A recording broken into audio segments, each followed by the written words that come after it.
Well, good afternoon everybody, and a very pleasant welcome from Juma Game Reserve here in the Sabi Sands. It's 23 degrees, that's why I'm saying it's pleasant. Believe me, if you were on drive this morning, it was freezing. So I'm very happy the sun's come out. It is absolutely gorgeous here, and we found some buffalo for everybody to start with. For those of you who don't know me, my name's Tara. For those of you who do know me, thank you so much for all your warm welcomes, and I'm so excited to do this drive for you. It is my farewell to Africa, so please don't make me cry. But yeah, hopefully we'll find some wonderful things for you this afternoon and have some wonderful memories to share for our lifetime. Joining me on camera is Jean-Andre, I'm hoping I'm saying that right. Jamie and the Wildebeest, I'm told, is going over to Erythristic to go and see the lions. And back in final control, which is, I'm still getting used to it, is Tara and Nikki. So yeah, it's really weird having another Tara, but everybody has been absolutely fantastic in welcoming me. It is such a wonderful crew, and I'm sure you guys are going to have plenty of awesome memories to make with these guys as well. But I'm just so happy to be here, and I just can't wait to see what we're going to go and find. These boys don't look overly happy. They always look a little bit grumpy, unfortunately. That is the buffalo's way, and I've got a little story to tell you about these guys, because some of you might know where we are. You might have recognised it, but there is a little viewing platform right at the back, and actually I am giving my folks a whole tour of South Africa, where I've been for the last 10 years and meeting everybody. So they're back in final control. We're actually staying in Galago, which is the viewing platform. We saw these buffalo. I've been chilling with them all afternoon, so I thought it was very fitting to welcome you all. And we actually had 2 elephants. One of them was a bull, and Jean-Andre was actually saying to me that he has been around, he is in must, and he was a little bit irritated with the buffalo, and as he started walking away, he actually slapped one of the buffalo with his trunk. So I think that's possibly why they're not looking so happy today. But absolutely wonderful. These are the Duggar boys. For those of you who don't know what a Duggar boy is, it's an old buffalo, and this is what they do best. They wallow around in water and mud all day, especially when it's very nice weather or very hot weather, to keep themselves cool, and also to have a bit of sun protection from the mud. Unfortunately, there's not much mud going around today. It's all drying up, which is the first thing that I've actually noticed being here in the Sabi Sands. We are definitely in need of rain, so we had the clouds as part of the opening shot, and I'm hoping after we finish drive it will rain, so keep your fingers crossed. For those of you who'd like to ask any questions, then send all your questions through to questions@wildearth.tv and hashtag Safari Live if you want to make any comments. And I hope you enjoy the drive this afternoon, and I'm really hoping we get to see some lions. So shall we leave these grumpy old men and maybe go and see if we can find, I think, one of our favourite cats. They did have tracks of her hopefully this morning. We think it was her. So I think we're going to go to that area and see if we can maybe coax Karula out to say hi. So keep your fingers crossed. But let's see what else we find along the way. Who knows? This is the bush. It is live. Anything can happen, as my folks have actually been finding out. So if you're new to the programme, jump aboard. Let's go and see what we can find.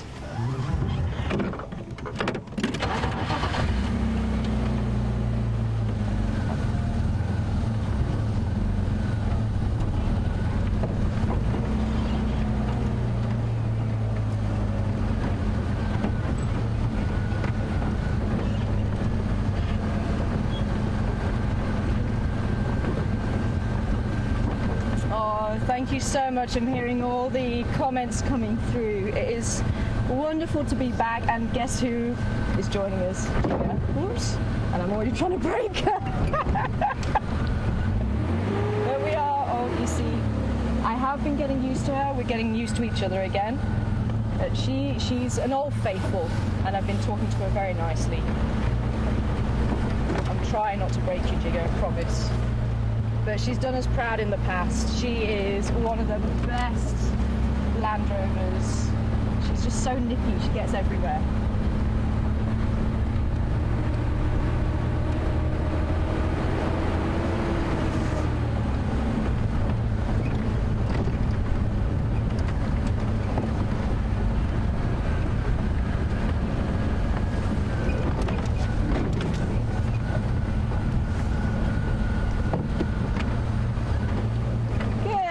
afternoon, Susie, and welcome on board. It's great to hear from you. And some of you may not know what I left WildEarth. I was actually with WildEarth for about just under 2 years, about 3 years ago. And since then, I have been carrying out study on leopards in the Leidenburg area. And I've actually started doing a PhD, it was about 2 years ago now, so I'm going into my final year to write up the thesis. And that is the reason why, unfortunately, I am leaving South Africa. So I just get so distracted here, I can't finish writing anything. So I am going to be back in the UK to finish that off. But the research has been going really well. We've had some very positive comments coming back from the Parks Board and the authorities, and hopefully we can actually add to leopard conservation in the future, which will be absolutely amazing. I have been collecting data to be able to write papers for the PhD, but they'll also, as I say, help to stand up and we can have that scientific evidence to back up what we believe is right for leopard conservation, and that's what I've been doing for the last just over 3 years now.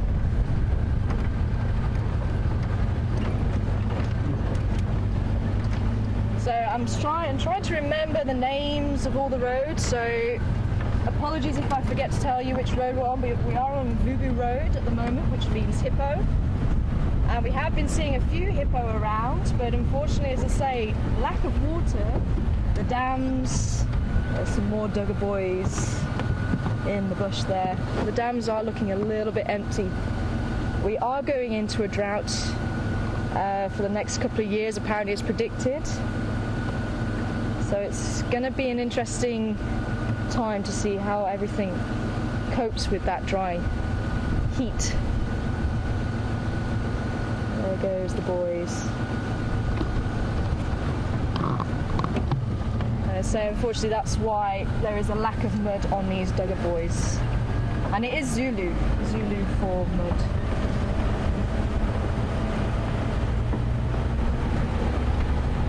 Now these old buffalo boys, they would have moved out from the herds, and we actually were lucky enough to see probably about 300, 400 herd numbers this morning.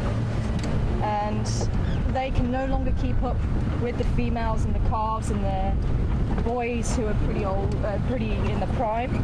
So these old boys actually fall further and further behind, and you go, you know what, you guys carry on, I'm going to go to where it's nice soft grass and I can take my time. And that's why you see these old bulls moving away from the herds.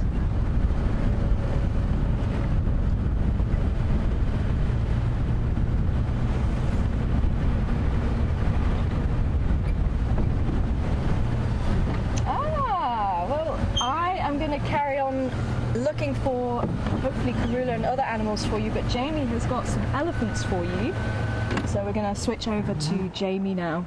Enjoy the elephants and hopefully you'll be back soon. Bye for now.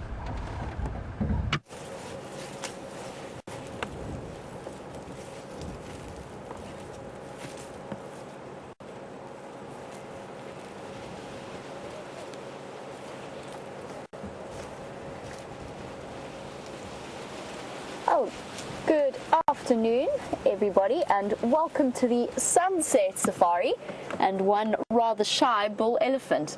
Give me one moment, I'm just going to reverse back a little bit so we can have a good look at him. Let's see if we can get him in view.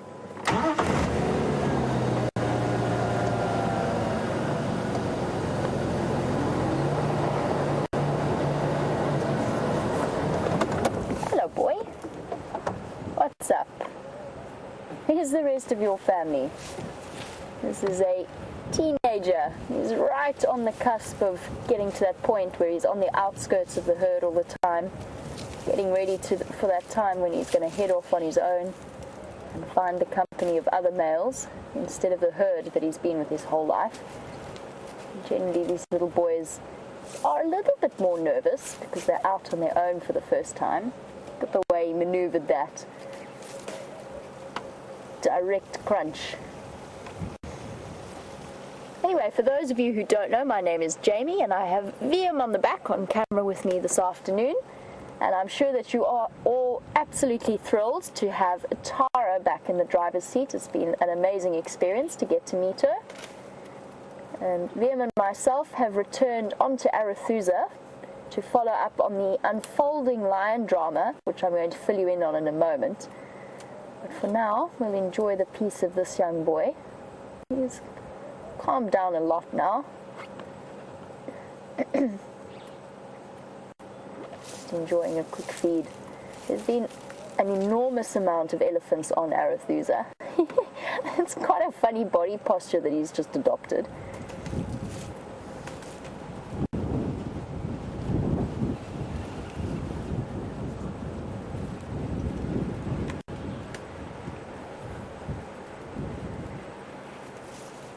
Hello, boy. You've got to see his tongue fold a little bit there. Shuffle back a little bit more. Try and keep him in view. He's being very obliging, but I think he is going to move off soon.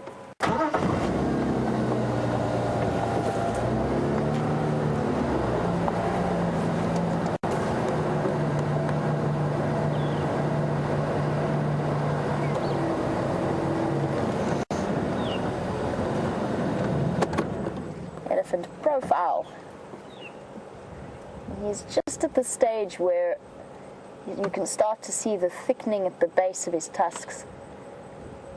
It determines that he is a young male. They're sometimes difficult. Okay, I know that now's not the best time to have said that actually, but they are sometimes difficult to tell from females when they're at this age. They haven't got the nice rounded forehead shape, and when certain parts of their anatomy are not always visible, as they are at the moment, can be a little bit tricky.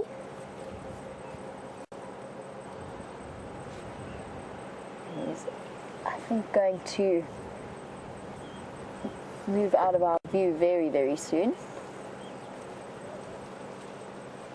We go back one more time, and then we'll chat a little bit about what has transpired with the lions. And I have a chance to redeem myself from my tracking confusion this morning.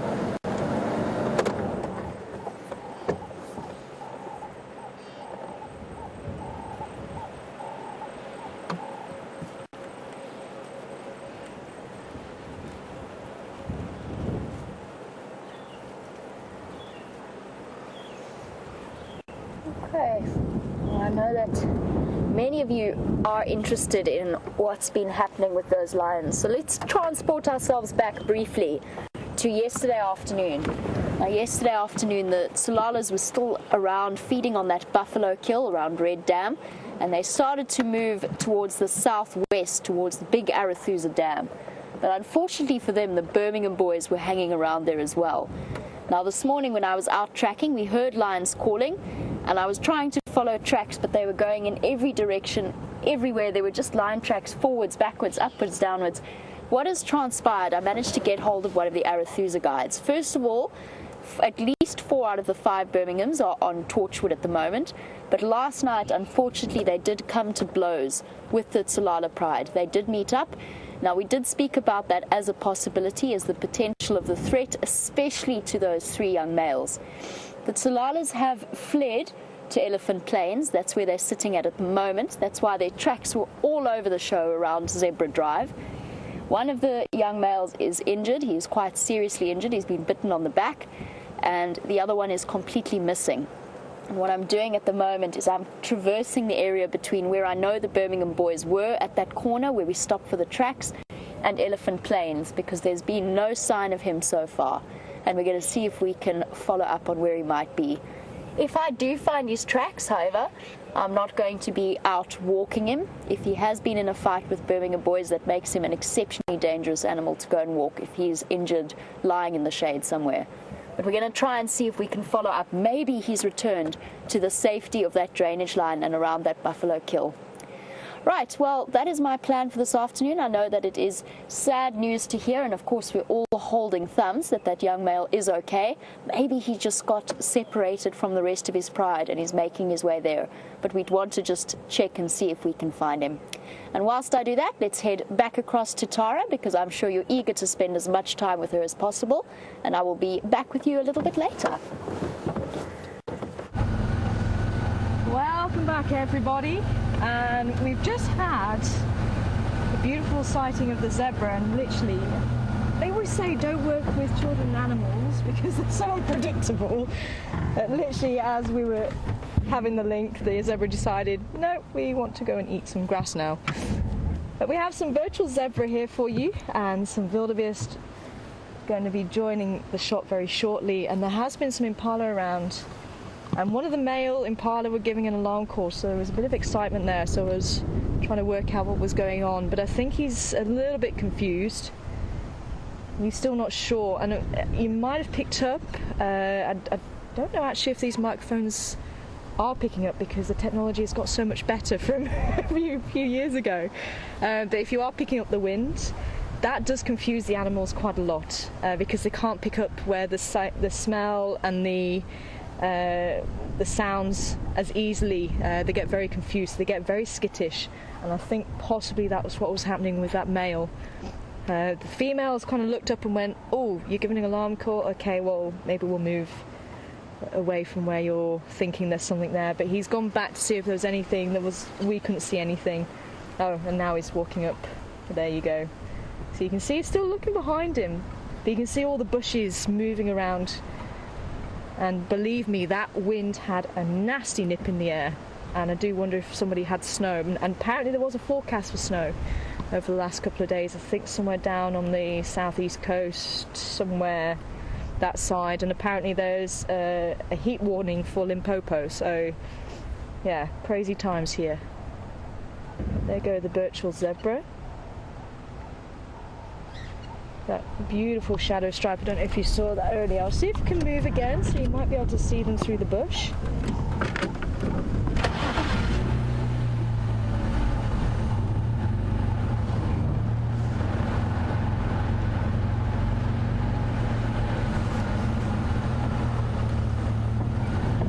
Can you see them through there? There you go. You should be able to make out that brown shadow stripe in amongst all the black stripes, and that is unique to the virtual zebra. You might notice the stripes are quite thick as well, whereas if you go to East Africa where the Grevy's zebra are, they're very thin. And then you have the male impala in the front there.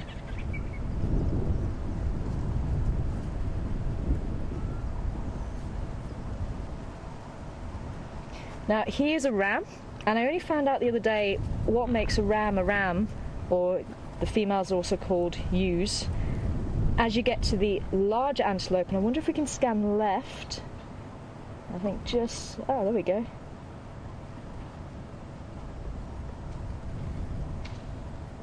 He's going to come back this way. This male, he's causing all sorts of problems.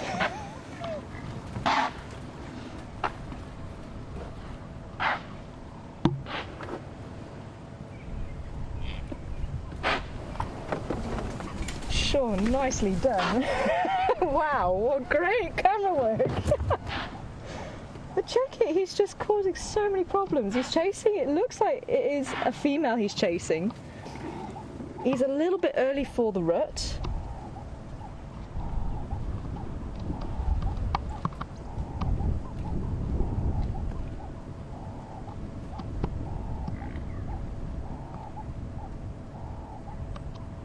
But hopefully you picked up that snorting, and you might have heard a little bit of a grunt as well. They kind of at the end. Not the world's greatest impression, but hopefully it gives you an idea. Such a beautiful antelope, and it makes quite a odd sound for such a stunning antelope.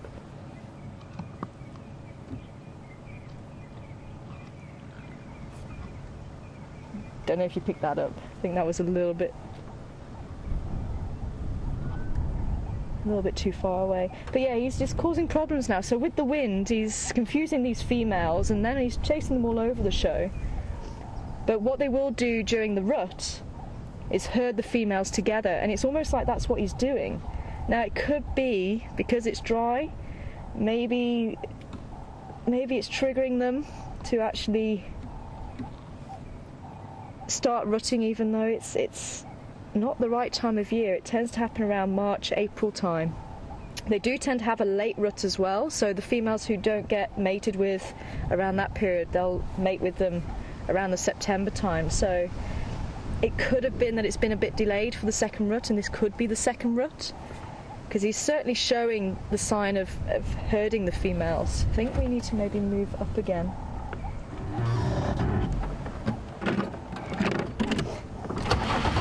But the rut is usually triggered by the shortening of the day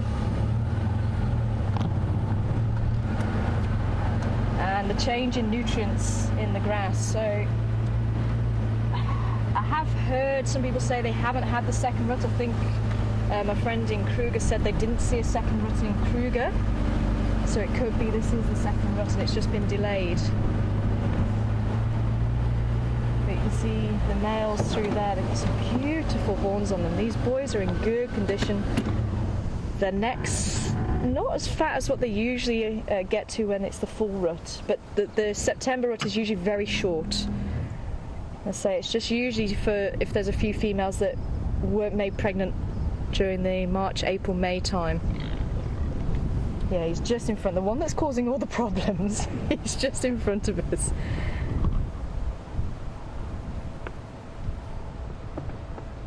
There he goes again.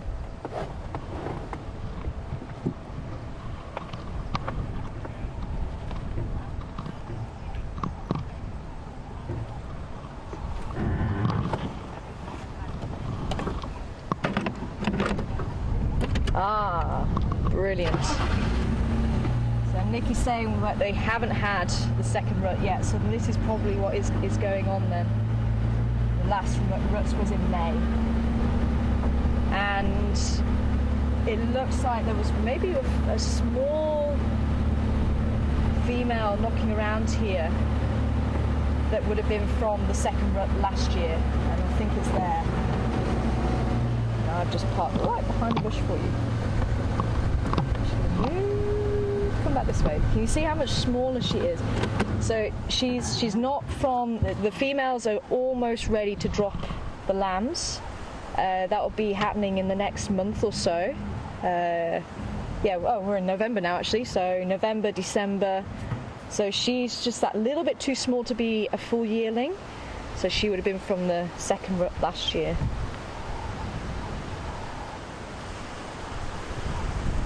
One there. So I was saying earlier, I just found out the difference with the antelope. So the males are called rams, the females are called ewes for Impala and the smaller antelope. But then you get larger antelope like the wildebeest, and they get called bulls and cows, and then the offspring is calves. And with the Impala and the small antelope, the offspring is lambs. Now the cutoff is a Nyala, which the male looks very different to a female. He's twice the size. But it's actually the amount of teats that they have. So apparently the ewes have one set and the cows have two sets. And I didn't realise that was a difference. I always thought it was just a size thing. But no. There you go. You learn something new every day, and I only learned that last week. And there is actually a wildebeest, if we can scan to the left, there it is. Oh, and our noisy Impala again.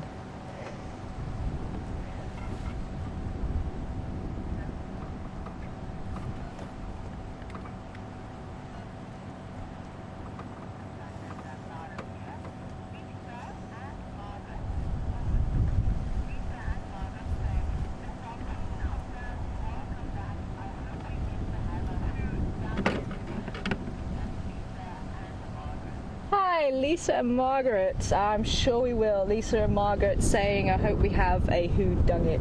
But look at this Wildy. Now it could be that he's got a midden over there, And that is one thing they really like to do, is roll in dung, because apparently the females find it attractive. Whoever told them that, I don't know, but apparently they do. So it is possible. Yeah, is that him toileting there as well? So he will use the same area to go to the toilet. That's what's called a midden. But he is actually a bit picky. He won't roll in fresh dung, he'll wait until it's dried. So he'll have a few middens dotted around, and then he gets his scent all over him as well. That's also why he's on his own. So he's a territorial bull, but it's very common to see territorial animals when there's a chance to be with other animals, they will be with those animals for safety in numbers. Because if he's holding onto his territory, he needs to make sure he's here so that no other wildebeest will take his territory. So he will have to be on his own, but then that means he's got to watch out for predators as well as feed and drink. So if he's got the luxury of other animals around, he can spend a bit more time either feeding or marking territory and knowing that they've got his back covered, basically. So very normal to see different species together, but they don't compete for the same food, and that is how they can actually survive together. Have you calmed down now, mister?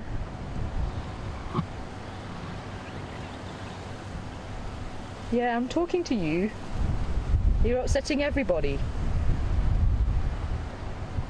They are beautiful though.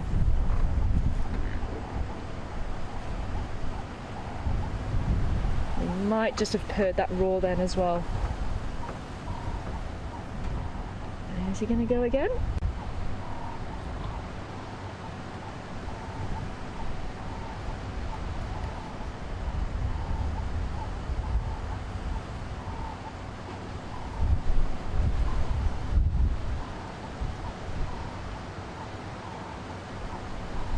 Yeah, there's a few females over there.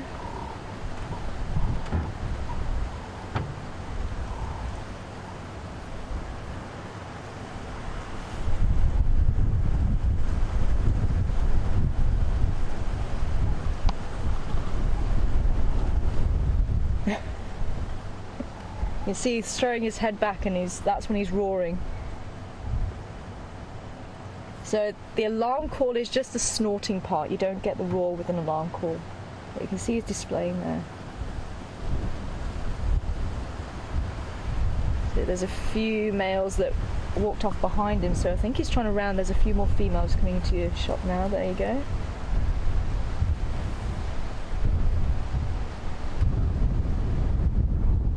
There was a young male who was being tolerated,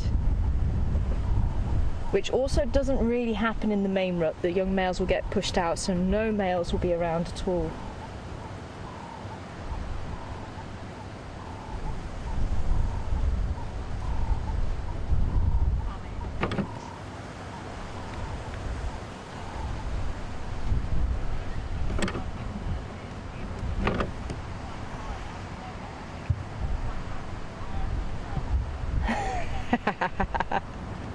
Good to hear from you, Rosie.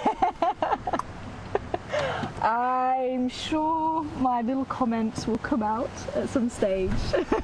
But as well, I'm unfortunately famous for a few things: the dung quizzes and, I say, the little comments. Blondie is back, and I'm sure there's going to be a few blonde moments, as I'm sure everybody has had since they've been driving with Jigger and WildEarth and me. Let's see if we can go and find Karula on that note as well.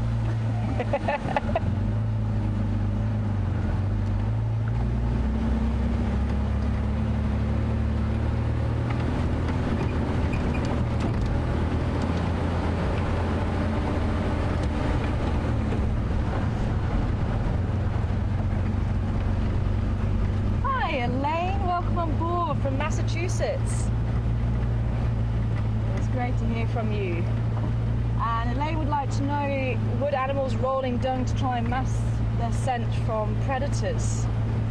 And I haven't heard it being done by herbivores to mask their scent, but possibly carnivores to mask their scent from herbivores. But then I'm still not 100% sure if that does actually happen or whether they just like the smell.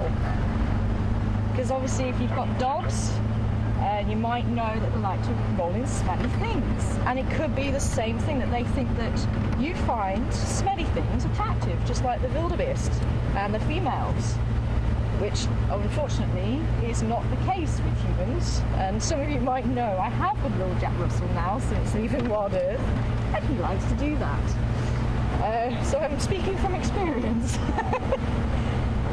But yeah, I don't know, I'm not sure. We don't see it often enough to really say for sure if that's what they're doing it for.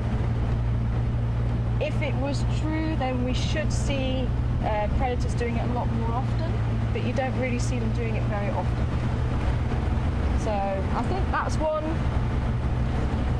Maybe you'll find some evidence to support whichever theory, but I think it is just a theory at this stage. I don't think anyone's proved it. So we have crossed the quarantine area. We are heading towards Voyatella access, and we're going to head down towards the sandy patch and Impala plains, and that's where the guys had the tracks of Karula. Hopefully it was Karula. They were very small, and actually I was saying to Aubrey, because we saw them this morning, and Aubrey's been kind enough to drive us around while we've been staying here with my folks, and I'd forgotten how small the female leopard tracks are.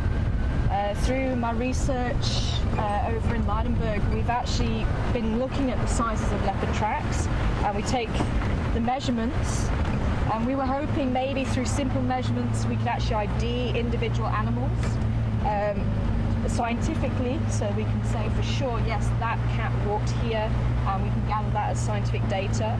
We also collect the pictures, so we put a ruler next to the spoor and we take the picture, and I think that we can actually run through a software program when it becomes available, or somebody can develop it for leopards. I know they've done it for tigers with the pug marks, so it's only a matter of time before it can be done for the leopards, and in the substrate that we have. So it's very similar to this substrate, because thick or thin sand will change the dimensions and the length and the width and everything of the spoor. Unfortunately, ooh, Dacre. Oh, and that is why it's called a Dacre. It means to dive, and it does that so well. Dives through the bush.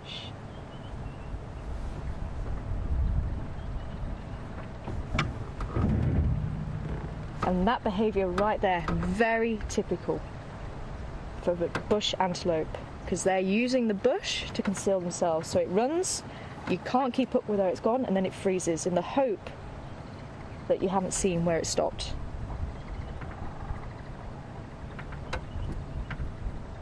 That is a grey or common Dacre.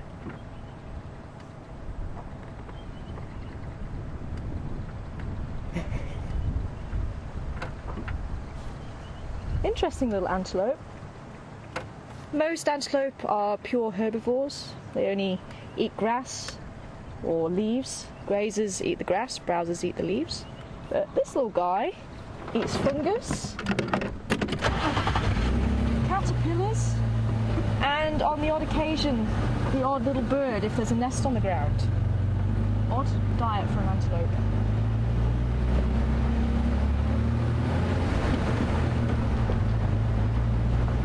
So yeah, I was saying about the spoor.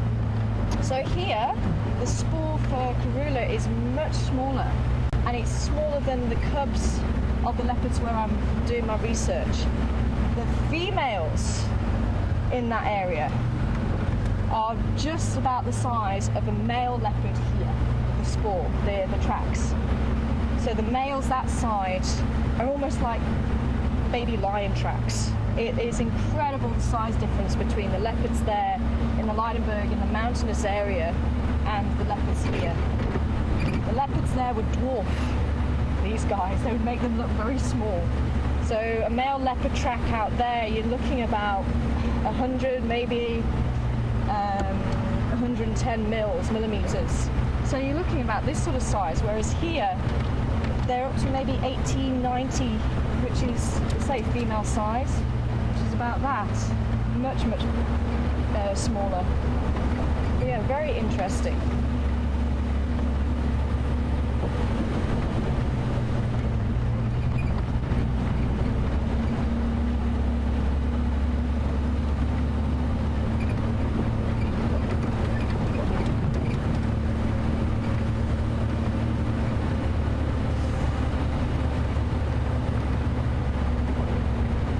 James in Kansas City, welcome on board. And James has actually been helping us with the leopard research by buying a camera trap. So most of my research has been done collecting data through camera traps. They aren't that big, and they literally sense movement or heat, and it takes the pictures for me.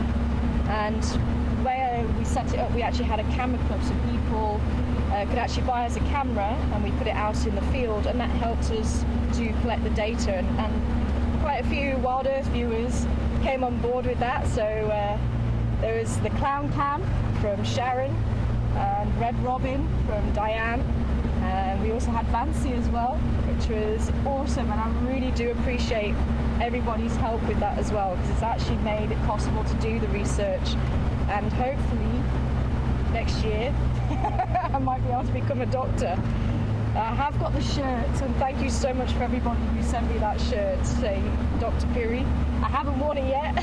I can only wear it when I have qualified, but it has meant so much to actually have the support of the viewers with the research, and to actually allow us to do that. It's amazing.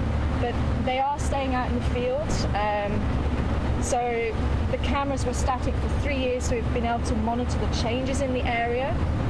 And what was amazing, we actually had a female leopard give birth to an Erythristic cub, and that is extremely rare. It's actually, it gets called a strawberry or a red leopard.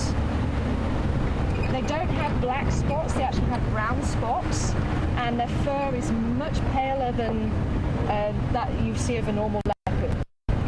So nobody, because it's so rare, nobody really knows how it's passed on, but the female who gave birth was normal coloured, and the sibling is also normal coloured. So it is possible, it's what's called a recessive gene, and for an animal to produce this rare colour variation, male and female have to have this gene, and they have to come together to breed, and then they have to pass on that particular gene.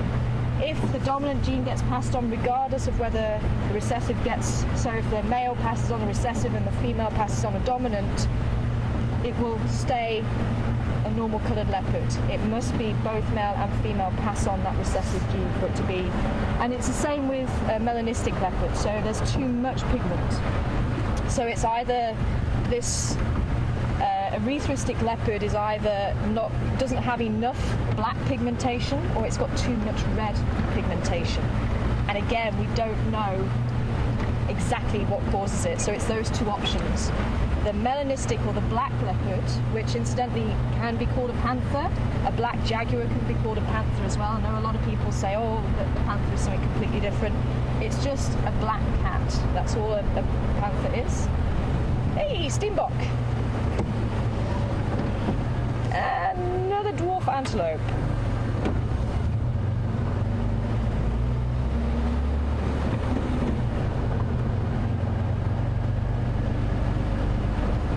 So that's possibly how it was produced by a normal colour. Now I'm just seeing if that Steenbok is around.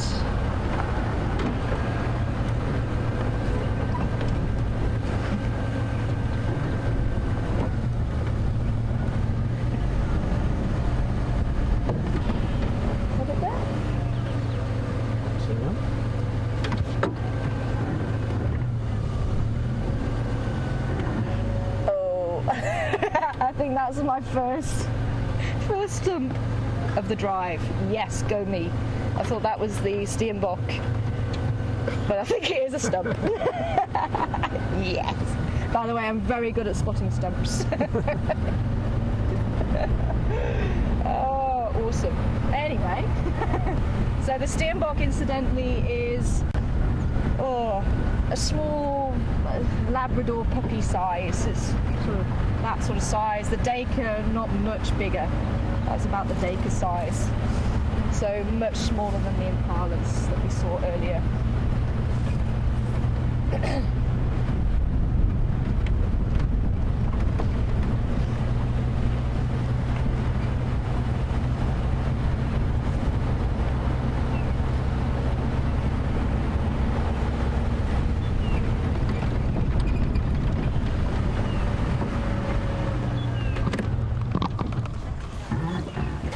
Mischian, Donna and Binky, welcome on board to you all this afternoon.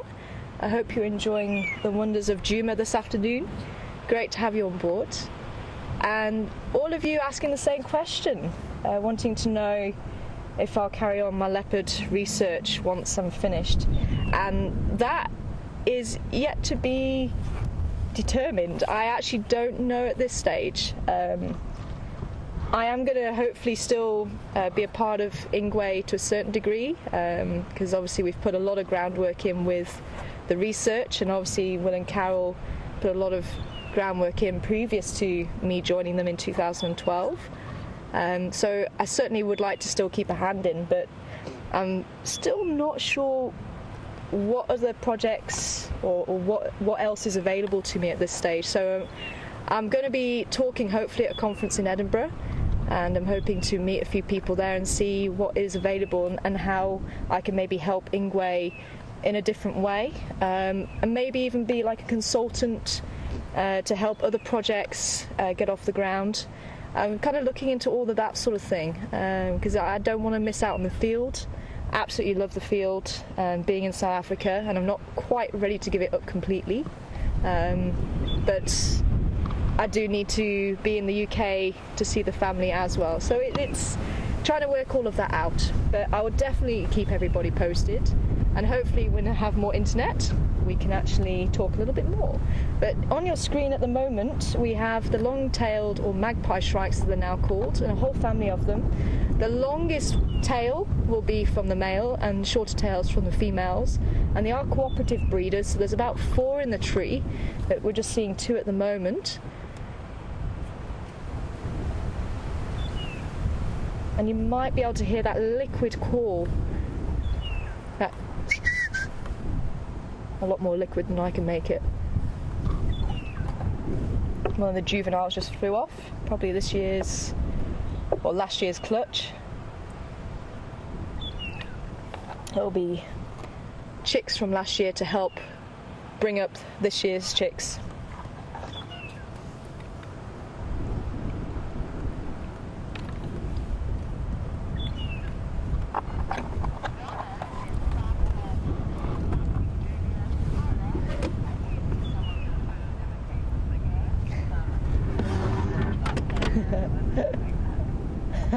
South Carolina. Donna, I hope you're enjoying the bird calls now. Yeah, okay. I know I really do enjoy mimicking birds and animals, as the regular viewers from when I drove were aware. I think possibly some of them were better than others, I think. I think my favourite one was the go-away bird, which used to be called the grey lory. There it goes. That's probably my best one, my favourite one to do. I don't know, how accurate do you think that is? Pretty good. So yeah, I'll see if I can do a few more along the way, but I won't spoil you. Still looking out for some dung for a Who Dung It quiz. We've got to have one Who Dung It, at least. But we'll see. So we're actually in Sandy Patch now. Hopefully, Karula, please, maybe show yourself today. That would be amazing. But apparently she has been around, and apparently she has been mating with a new male. I don't know him, Tingala.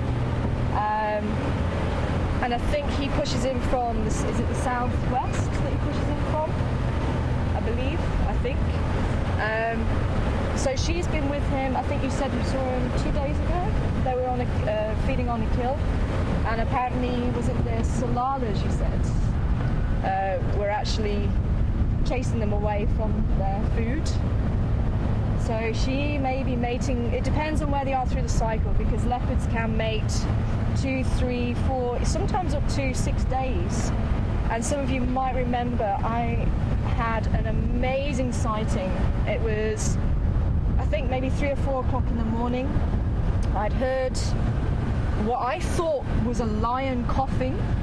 Turned out to be Karula, and she actually walked up between the old garage and my room, up the path, and she came around the corner, and I looked out and I thought, can't see the lions, they must have moved off. Looked out the window, and it was literally just moonlit on one patch, and she stepped out of the shadow, stepped into the moonlight, she lay down, and it was Yambili or Dan that was with her at the time. He covered her, she turned around, swiped at him, they both got up and walked off. I could not believe it. I was buzzing after that, I promise you. Very, very rare to see leopards mating. So I think, did you guys actually see it? The mating? Or just the fact that they've been with them? Yeah, we saw them. Oh, you actually saw them. So you guys have been privileged to see leopards mating. And that's just one awesome thing that you get to see on WildEarth. And that is what I love about WildEarth. You just never know what you're going to see, what you're going to find. It could be around the next corner. We could bump into maybe Karula. Please. Fingers crossed.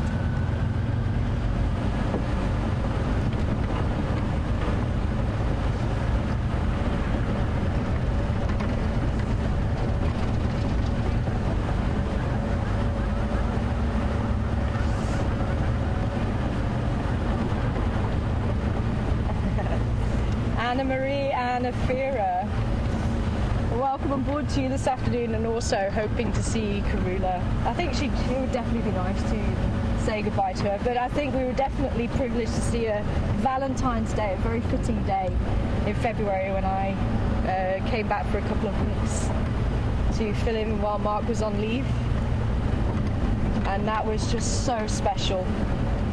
I think Brian was actually on camera with me, and we were actually going out to the hyena den to see if any of the cubs were around, and literally as we went through Philemon's dip, but I said there's a leopard, and it was the bushes were so tall. I'd looked just before the bush and looked to the other side, and she actually was just behind the bush, so I couldn't see, and Brian obviously looked the right way and he said leopard, so we reversed back. She was busy drinking, and I laughed. All we saw was the back end. And I laughed and said, oh, wouldn't it be wonderful? It was Karula, really not believing it would be. She turned around and said, who? You say me? My name? And there she was. You could see, because Karula, for those of you who don't know, very special cat. She has been the star, I think, or one of the stars of the show for many years now. And she's got wow above her head. Her spots actually join up to say wow. And she is amazing. She deserves to have wow across her head. Successfully reared 4 sets of cubs, which, especially in the Sabi Sands, where there's a lot of leopard already, infanticide, where males actually kill cubs, does occur, and I think on a higher number than what we realise. She has managed to get 4 sets of cubs through to adulthood. Now, obviously, whatever happens afterwards, they're not under her protection.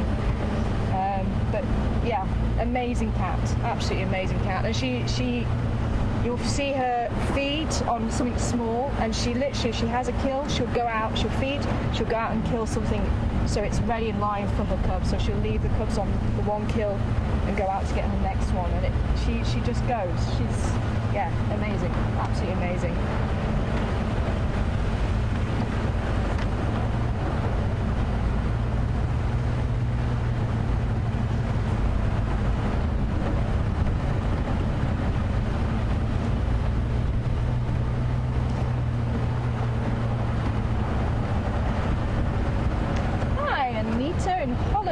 Welcome on board. Anita wanting to know, is there an explanation why the leopards this side have smaller feet than the leopards where I'm doing my research? The leopards where I'm doing the research are definitely larger, so they will have the larger feet. It's possibly because their diet might be slightly different. Maybe they need to be slightly larger, because we have found them taking out female kudu. We've actually heard some people have seen them trying to take out waterbuck. And and they fairly large antelope. Now the Impala, as we come onto Impala plains, very fitting, is the optimum prey size for a leopard. So they've actually found it should be around the 23 kilo mark, and an average weight for an Impala is about that, maybe a bit heavier, maybe up to 24, 25. So that is the optimum, where the leopard exerts the energy to catch it, it gets enough energy out for that capture. Now, obviously, if you get something smaller like a daker or a steenbok, they might have to exert the same energy, but they don't get as much reward. So that's where we say the optimum size. But the leopard is so special. It can actually eat things like the insects, maybe guinea fowl, the small antelope, the medium-sized antelope, which is what we're looking at now, the Impala, going right up into the large antelope, like I was saying, the kudu, and, oh nice, jumping around. And the waterbuck as well. I've even heard of them taking out some, maybe not fully grown eland, but calves of eland being the largest antelope in the world. So they can take out the eland. The males can reach about a ton, so you're not really going for the ton animals, but certainly, you know, the calves. So they can eat a whole variety of things, and they're actually able to do that because of the size. Females, you're looking about 45 kilos on average, males maybe about 70, 80, and as I say, where I'm doing my research, the males sometimes pushing up to 90. I think in years gone by, 100 kilos was not uncommon. So I'm just scanning the area because this is where the tracks were last seen heading through this block. Just hoping maybe the Impala can give her away.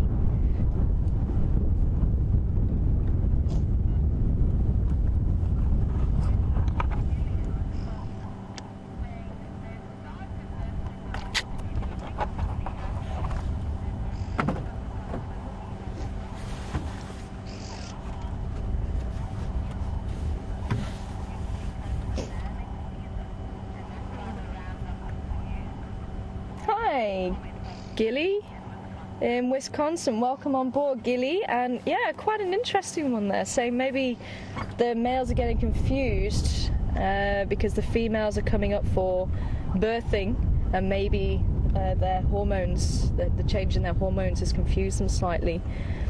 And that is a possibility, because the change in the hormones apparently does trigger the change in the testosterone levels of the males. So maybe that is a possibility, that second rut comes around because of that as well. Who knows? And that's one thing that you learn about nature. You think that it's all been learned and everybody knows everything, and actually a lot of these things that get told to us are only theories, and it's only until someone can prove them can we say yes for sure. So until someone comes along with another theory that makes sense, then that theory stands, and that's how it goes. And I think the more we learn, the more we realise we actually don't know. But it's definitely exciting to find out. Because in years gone by,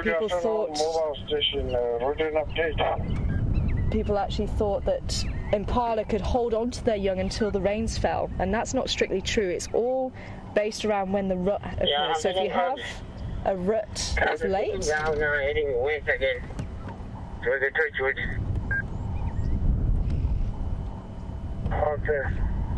over there, yeah.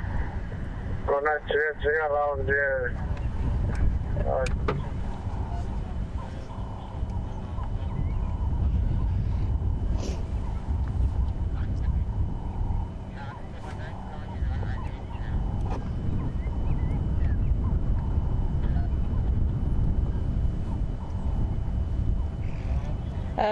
Sorry, I was losing my trail of thought. It's so long since I've listened to a radio. Just listening up to the updates there. But yeah, as I say, people actually thought that they could wait until it was perfect time with the rains to drop the lambs. But if they were able to do that, if the rains were late, the lambs would develop too much and they wouldn't be able to give birth to them. So that's not strictly true that they can actually decide when they drop the lambs. If the rut was late, the lambs will be dropped later.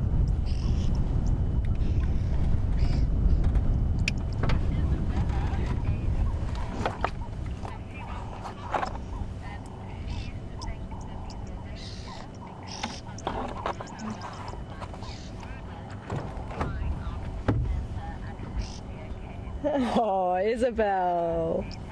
Isabella, sorry. And welcome on board. Probably one of our youngest viewers today, age 4. And I hope you're enjoying the Impala. Isabella was saying she used to get confused. She thought these were reindeer because they were running around as if they were trying to make for a position for the Santa's sleigh. And they do run around a lot, and especially you guys are going to be so lucky to see when these ladies do actually drop their lambs. They're going to really, it's going to be awesome, because the babies, it actually happens at the same sort of time, and the reason for that is to make sure there's too much food so that the predators can't eat all the babies. So they'll actually exercise and run around, so it strengthens their muscles, strengthens their legs, and they will do all the kicking up in the air. It's amazing. You actually get to see their daily exercises, and it's so awesome to see. And you just see all these little babies bouncing around and running around, and that is why animals play, so that it gives them the skills, and it also builds up the muscles so that they can become stronger animals and more likely to get away from predators.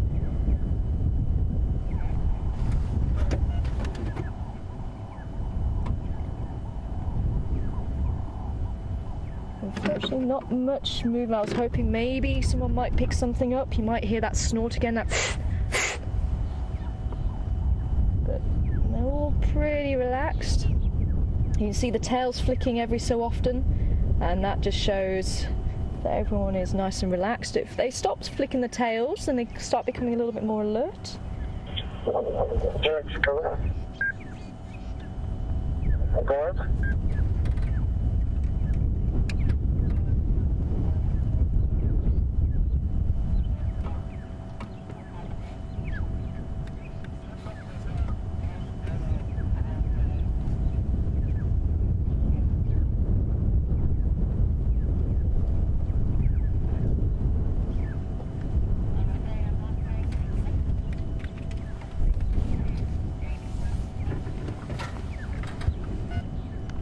We're going to sit here a little bit longer. I think Jamie's got something for you. I believe it's a mongoose. So enjoy the mongoose, and we'll be back with you soon.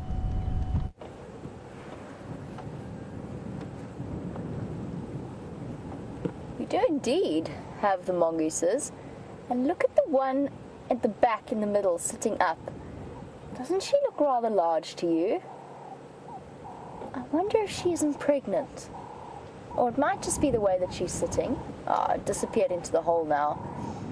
They're being unbelievably shy this afternoon. I think it's the wind. Every now and again, another head pops up and then disappears. This is the most we've seen so far. Whoops, gone. Oh, there's another one. There's just heads popping up all over the show. And I know this family. I've driven past them many times on knobthorn clearings, and they're not nervous. They are habituated to cars, and yet because of the weather today, and I think it is the weather that's causing it, it's making them very nervous and very jumpy. I suppose if you're reliant on your senses as much as they are, makes sense, especially when you're that low to the ground. Seeing a threat isn't always that easy. Here we go. Getting braver. Having a quick grooming session. And I know I've spoken before about the grooming competitions that happen between competing mongooses. I'm still not sure. I've been guiding for years and I still don't quite know what the plural is. Mongai just sounds ridiculous. It must be mongooses. What about mongoose? Mongoose, I suppose. Mongoose. Makes sense. Goose, geese. I think it's mongooses though. I don't know, I think I have to ask James that. I feel like his would be the correct answer. So I think VM's got a nice one. I like mongoose. As we sit and watch our two mongoose, we're chatting a bit about the grooming competitions that happen between them, but they'll also groom each other, not just themselves, as a way of bonding and creating that social pairing. Oh, there's a third head. They just seem to keep coming out of the holes. Scratch. The nice thing about dwarf mongoose is no matter how nervous they are, they're generally incredibly curious. And for the most part, if you sit nice and quietly and nice and still by one of their termite burrows, you will get a chance to see them. Hello, little ones. They always look so well groomed, shining in the sun like that. There's also something, I don't know what it is, I don't know whether it's because we always associate things like ferrets with being very intelligent, but there's something about their look. It's quite a piercing, serious look when they look at you. Like they're really giving you some serious consideration. And I get the impression they are very, very bright. Somehow I feel like there's a real little problem-solving brain in there, thinking about all kinds of things.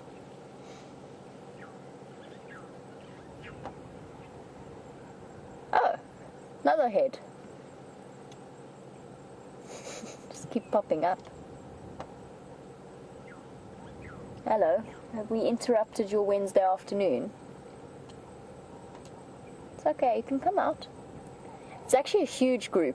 I've seen at least 10 when we first arrived. They're not all in this burrow, some of them scattered off in different directions.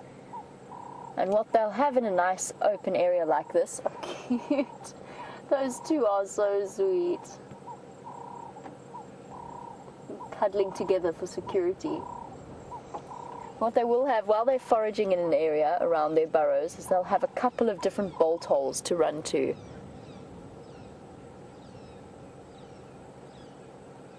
I can hear some really high-pitched contact calls. Oh, there's a fourth one in there as well.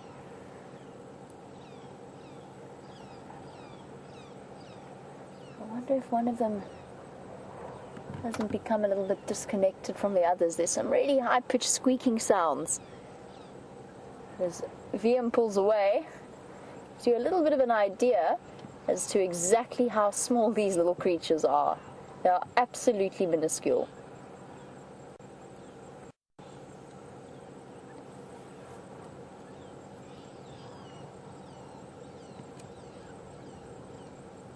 Drongo is making a lot of noise, but the mongoose are not responding.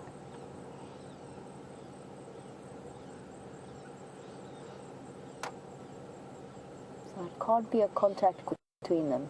There's 4 of them left, now 3, with that little tail disappearing over the back.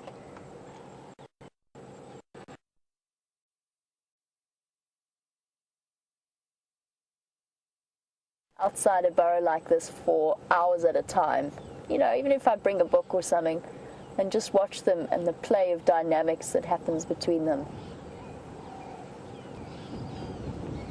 Now, if they do have babies, and they do breed every couple of months, and of course only the alpha female and the alpha male will breed, but I'm not sure if any of the viewers have seen them, but I certainly myself have never seen dwarf mongoose babies, not little ones anyway. For the most part, they'll be tucked away in the burrows there.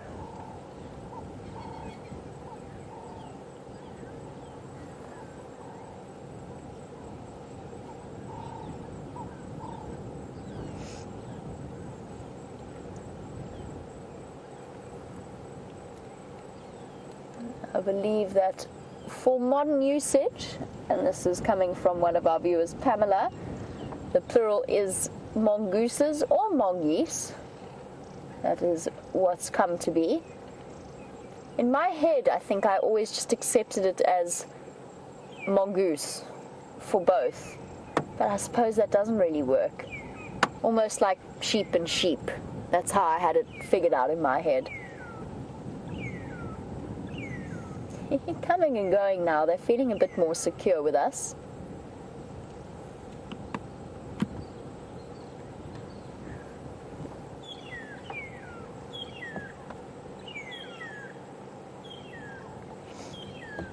I touched on the fact that I've never seen mongoose babies and that they might be tucked away. Oh, that little one's got something on the left. I don't know what it's after. Oh, something's being munched. Well done. Possibly something like a little moth or a tiny grasshopper. The smallest predator out here, or smallest carnivore in terms of mammals. But yes, as I said, she might be pregnant, not this one, but the one that we first saw. And I've never seen dwarf mongoose babies. They're always hidden away deep in the burrow. I think you have to get lucky and earn a little bit of trust from the parents and the rest of the group. But Blue Jay, you were wondering if they did, how many babies would they have? And I think it's averages around 2 to 6. Not an enormous amount. The smaller the number, obviously, the higher the chance of survival rate for those. I think they're called kits. I'm just trying to think. I think they're called kits, is the official term for a baby dwarf mongoose. They definitely aren't cubs or pups.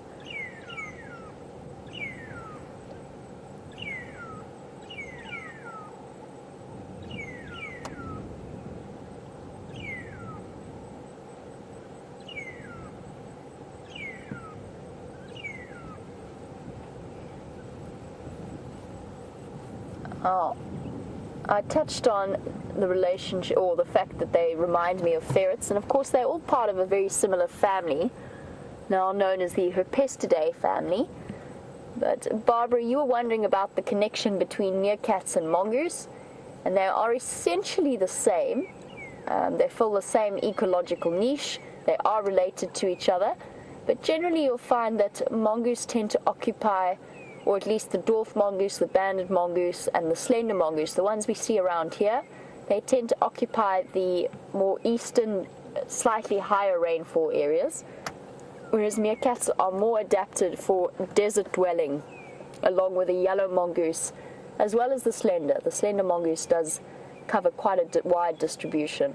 But generally a mongoose is more suited to desert environments. They're not water dependent at all. But they are related to each other, and all falling under one group that every member of has an anal gland that is capable of anal pasting. I'm just going to be quiet a moment, maybe we can hear the high-pitched squeaks.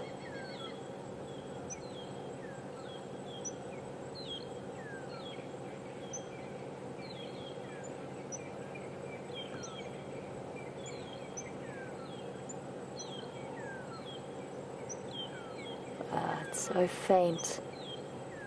Don't think you guys will be picking it up. I can barely hear it, but they've got such a wide range of interesting contact calls, and I'd love to know what this one is saying. It's definitely not an alarm call. Just this little beep, beep. Yes, the high-pitched beeps. The high-pitched beeps, if you are hearing those, that is the mongoose. I mean, it barely sounds, it sounds like it should be made by some sort of insect, but that is what we're listening for.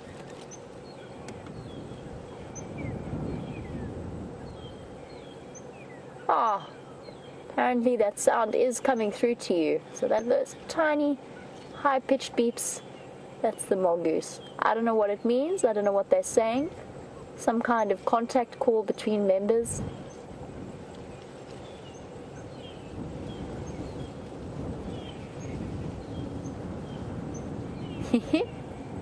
Very cute. It's fun to watch them bouncing off. They've got about an hour left of foraging time.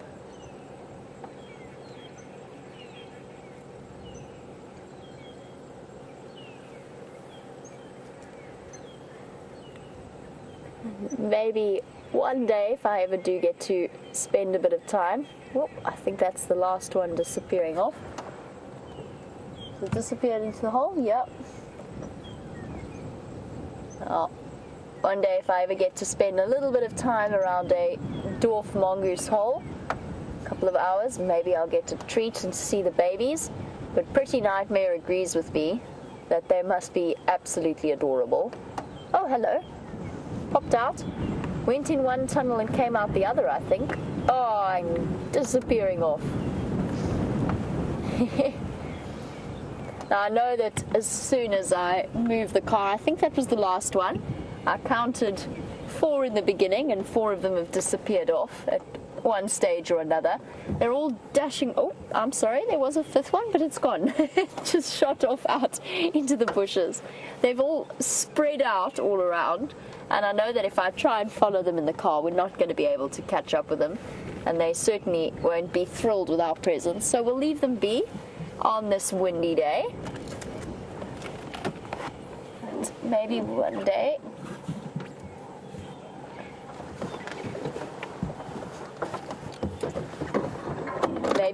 I'll get to see the dwarf mongoose kits, as they're sometimes known. And Michael, you were wondering why there are so many different names for baby animals.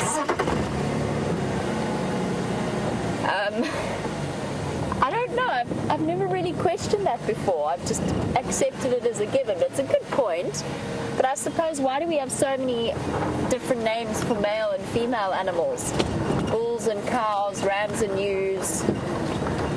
Can't think of another example now.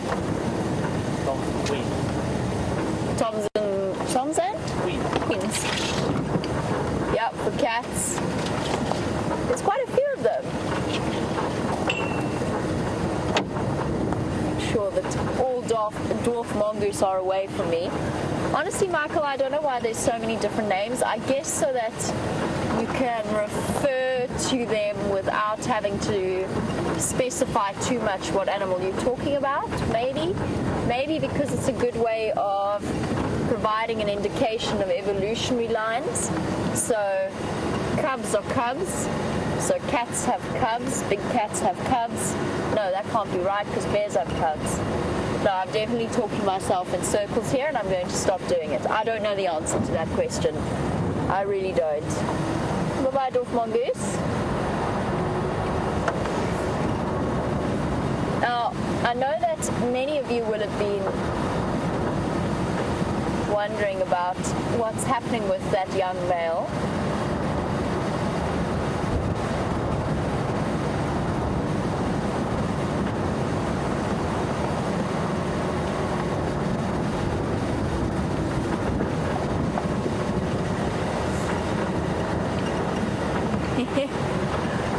Well, I've been calling them kits. Sorry, I will get back to the line in a moment. But I've been calling them kits. But apparently, Patricia's letting us know that on Wikipedia, the official term for a baby dwarf mongoose is a pup. So it's a baby ferret that's called... What is called a kit then? Where does that name come from? Maybe it's baby ferrets I'm thinking of. Might be expanding ever so slightly. What a goat. Goats are kids. I like that. Goats are good. Goose and gander. Okay, now really my brain's gone off in completely the wrong direction. I'm apologizing. It was pups, apparently. Pups, mongoose, mongooses or mongoose. And we shall leave that to rest without ever really knowing, as to Michael's question, why we need so many different names. Now I just keep thinking about things like leverets for baby hares. And okay, subject change, back to the lions. I've been looking for this young male. Now, as far as we know, but nobody actually witnessed the confrontation, but as far as we can tell, it happened on Erythristic, so somewhere between where I picked up on their tracks this morning on Zebra Road and Red Dam, where they were last night, that confrontation would have happened. I imagine it happened closer towards Erythristic Dam, and then the rest of the pride fled off to the northwest of us to go and investigate elephant plains. I paid a quick visit to Red Dam just because I thought that maybe the male might have run in that direction back the way they'd come, because he felt like that was a safe option, and maybe might also have been looking for water. But I haven't seen any sign of him. There've been no tracks, nothing. Maybe he is just separated and making his way a little bit behind the others. I still want to go and double check around Erythristic Dam though. I think now that with the Birmingham's out of the way, all the way in Torchwood somehow, there's a chance he might be going towards more familiar areas. And of course when we first saw them, they were right around the Erythristic Dam. Now, this is a really, really common offshoot of a pride takeover. And subadults are usually under threat. They're right at the cusp of being at risk of infanticide. If they're females, as we saw with the Nkahuma subadult, they're still at risk, but they're at less of a risk than subadult males. And generally quite often that's the reason behind a pride split. So if mothers have subadult cubs with them, especially young males, then they move away from the rest of the pride to try and accompany those subadults and keep them safe until they're big enough to gain independence. And it's interesting to draw the parallels between the Salalas and the Nkahumas. It's something that we spoke about a lot. The fact that the Nkahuma lioness was killed as well as the one subadult female. And we suggested that it was the lioness had been killed due to the fact, or they were putting up as much resistance as they did due to the fact that they were trying to protect those subadult females. And the Salalas have done something very similar, except they've been in an even more unfortunate situation, caught between the Matimbas that they're running away from and now straight into the territory of the Birmingham boys. And it's not easy for them. It's not like they intended to come running into Birmingham boy territory. It's just that there's not that many power vacuums out here. So to find a nice safe place isn't always all that easy. But we do seem to have come full circle with this whole thing.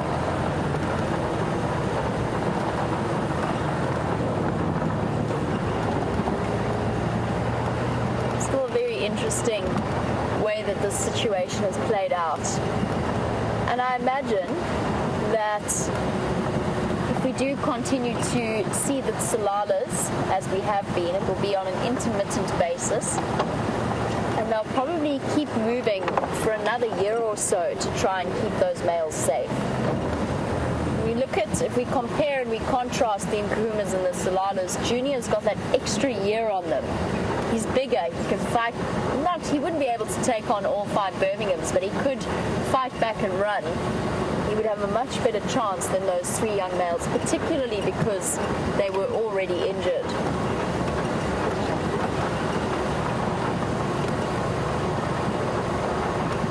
You can't help but feel for them that they had to try and flee from one serious threat posed by the Matimbas, and unfortunately wound up running straight into the next one. I'm going to make my way towards the dam, and while I do that, let's head back across and see what Tara's up to, and I will be back with you a little bit later. Welcome back, everybody. Apparently had a really nice mongoose sighting. We've left the Impala plains and we headed down towards Chelapan, which for a few moments the name deserted me, but then I had a spark of inspiration. We just found this red-billed hornbill. Having a look around. We did have some roller for you, but they decided to fly off. But luckily the hornbill stuck around. Some of you might remember Patrick. He used to call these guys the flying chilies, and the yellow-billed hornbills the flying bananas. So, in honour of Patrick.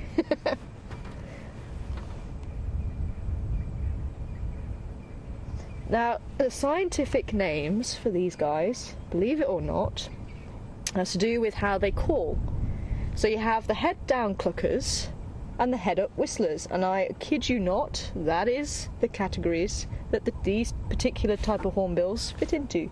So this is a head-down clucker because they do put the head down, and they go go go go go go go go go back go back go back go back go back go back go back. Yeah, no, that's not one of my best ones, I know. That was good. And the grey hornbills are part of the head-up whistlers, so they actually throw the heads back, and I can't actually do that whistle unfortunately, but it is like an admiral's whistle. So we might be lucky to see a grey hornbill, roughly about the same size. These are quite small. They're not closely related to the ground hornbills, which are the big ones that look like turkeys with overgrown eyelashes, but nevertheless they will eat anything that they find, and I think he's looking for insects through the grass there. They will go for insects, they'll go for fruit.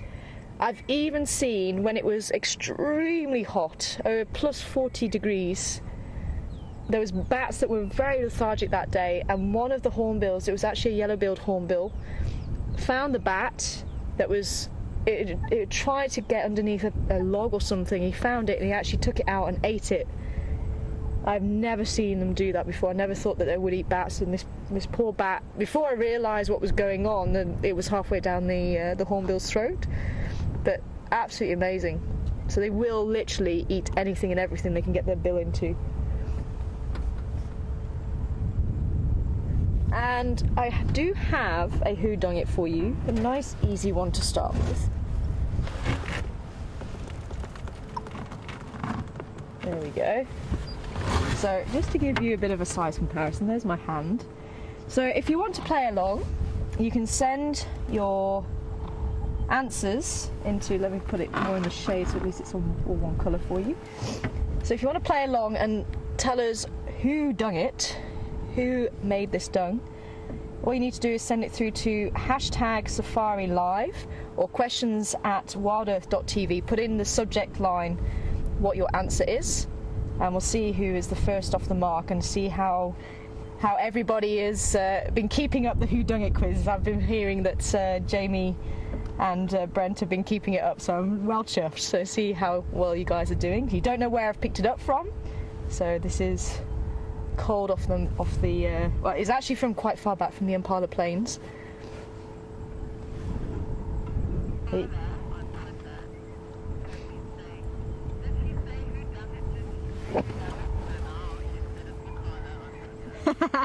Hi Carla, and just for you, this is the whodunit quiz.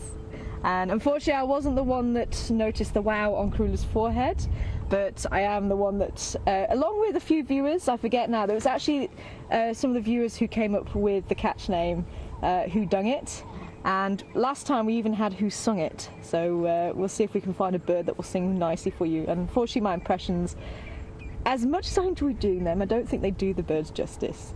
But we'll see who comes back first. So you can see, as I say, next to my hand here, you can see the very large fragments in there. We've got a bit of bark in there. This nice reddy colour, that should also show you they eat a lot of bark. So it has the tannins in there, that's what makes it a red colour. And almost barrel shaped, so that might help to give it away. When there's a lot of fruit available, then you might even find marula fruits in there. And actually this red-billed hornbill, if I take that off, get rid of all the bits of the debris, but he's actually sitting in the tree, and these guys will root through the dung looking for leftover marula fruits. There he goes. And actually our rollers come back to the left on the dead tree. Yeah, just there. Nice. You might just be able to work out the colours. Apparently there's about 12 different colours on a lilac-breasted roller. And again, such a beautiful bird, and what comes out their mouth doesn't really match the beauty of that bird. It's quite harsh.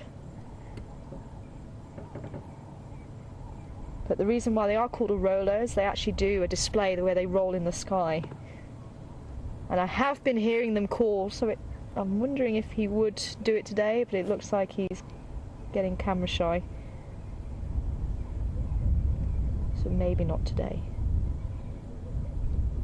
So I thought we would head on through to Buffles Hook Dam and see if there was anything happening around there, and then maybe head back towards Impala Plains a little bit later, just to see. I'm going to leave my dung there.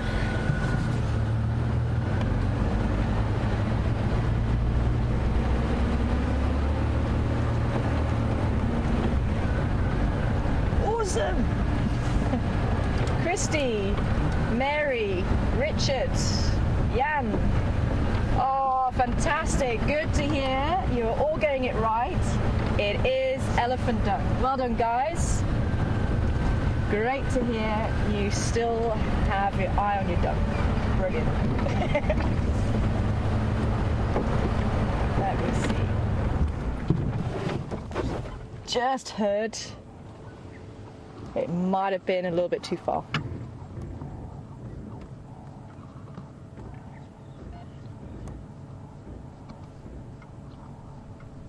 There's a few birds calling actually. That could be your who sung it.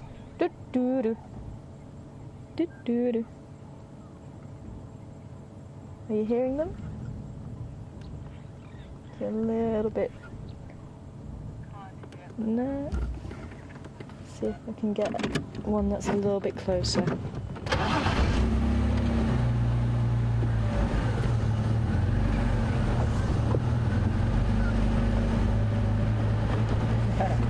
Thanks, Anna Marie.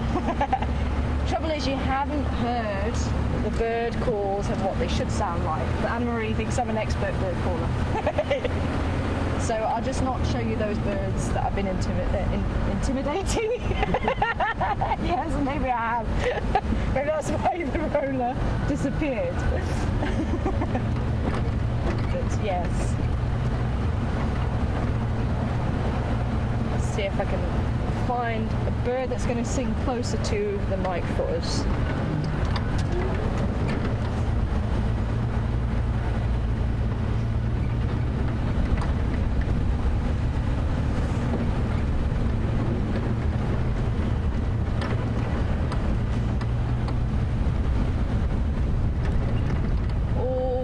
Mud wallows around here. That's got a lot deeper. That is still a favourite one, I believe, just judging by how deep that one is. That started life out as a little puddle. And then as the rain falls, that little puddle gets used by warthogs and sometimes maybe even hyena when it's really hot. And as that puddle grows, then the rhinos and buffalo then go, ooh, actually, that looks like a good place to cool off. And then they'll roll in it and make it bigger. And then, of course, the elephants also then join in the fun.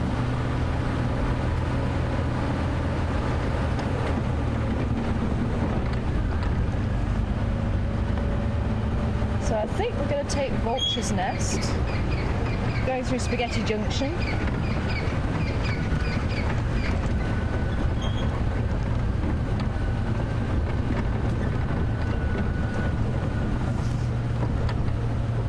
Now this all changed after the cyclone hit in 2012. It was actually in January. This was completely different. They're absolutely amazing to come and see it after the water came rushing through here. And even down by Twin Dams it changed. It was Twin Dams, a lot of grass, and now I think it probably will still be like that, but there was a lot of sand. It almost looked like a beach. Absolutely amazing.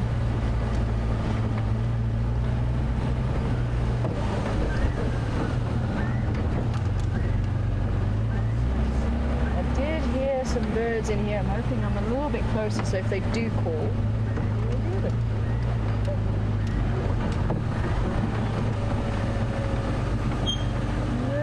They're going quiet.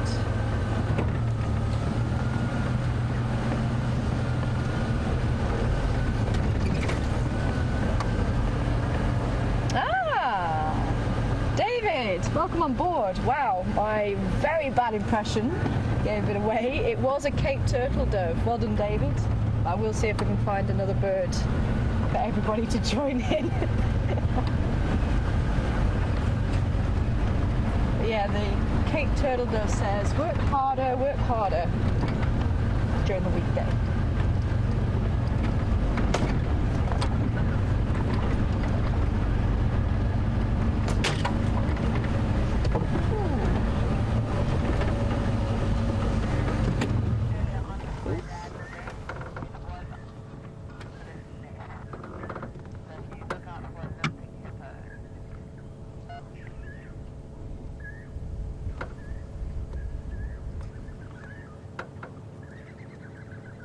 Now, this little bird was the one that was calling earlier that I was trying to see if we could get a bit closer. Let me move out of the way. Absolutely pretty birds, but you can see very well camouflaged because they spend time on the ground. It is a crested francolin. Just about make out his eye there. Quite often you get the stripes and the spots to try and break up the outline of a bird or an animal, and you can see how well that works. You can barely see it now. So crested francolin. Females have a brown cap and males have a black cap.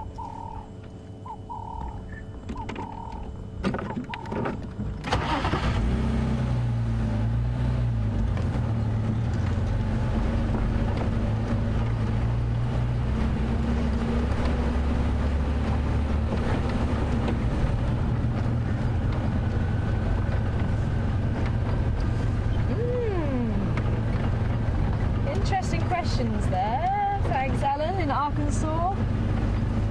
As I'm sure a lot of you are aware, I struggled to pronounce that one. But I've got it now. It's all good. In Arkansas. Welcome on board there, and I hope you are well, Ellen. Ellen wants to know what's the thing I miss the most about the drives, and what's the thing I've enjoyed the most about the research. Well, that is an interesting question, a difficult one to answer. I've missed all of this. You know, the fact that wherever you are in the world, you can watch a live game drive from South Africa. What have I just missed? Oh, I was looking at the francolin on the ground. And that's exactly my point. You just don't know what you're going to see. And I have always thought this was just so special. It was such a wonderful concept. And the fact that we can share these wonders of South Africa with you back home, wherever you are, in Arkansas, whether you're in Australia, whether you're in Argentina, it doesn't matter where you are, you can actually join us. And that is so special. And the fact that we've had people from years gone by still with us, still watching, still enjoying. And the fact that we can actually interact with you and you can interact with us, it's all of that. Yeah, that is what I do miss. But the research has been really exciting for me. Obviously new challenges as well, and learning about a new population of leopards. While we were off air, we were actually talking about the Cape leopard as well. Again, the Cape leopard is much smaller than even the leopards here in the Sabi Sands. So they're about half the size again. So studying leopards that have never been studied before, and hopefully giving more information or adding the information to what is already known, and hopefully changing perceptions of how many leopards there are and what leopards do, that for me is a real thrill. So yeah, quite a difficult one, but as I say, hopefully the leaving or sort of leaving WildEarth and carrying on to do the research, I'm almost getting the best of both worlds.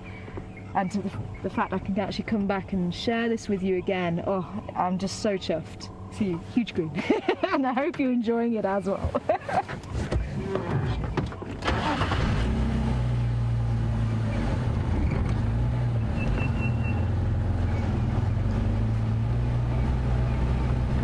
Oh, and apparently there's some Ellies with Jamie.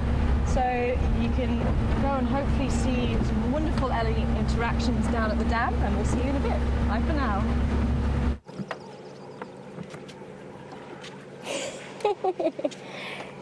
Hello, elephants. That was a quick drink. we appear to have found ourselves in a very good spot to spend a little bit of time with an elephant herd as the sun starts to descend.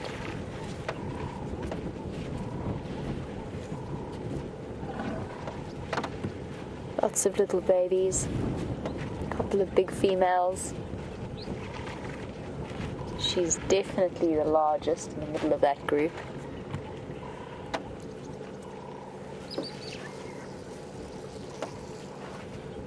All coming down.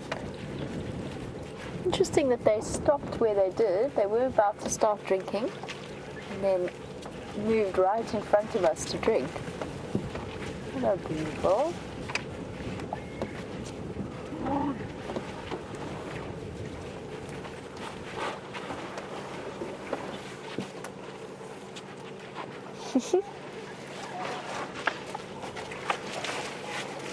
Bit of a tussle going on there.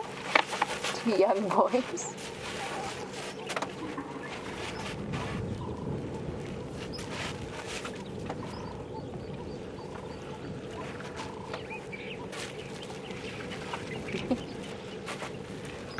This is a purely playful, I'm bigger than you are. And the one on the right is just a couple of months, maybe a year older than the one on the left, both young males, playing and learning while they do that. Oh no, the draw of the water is a little bit more exciting.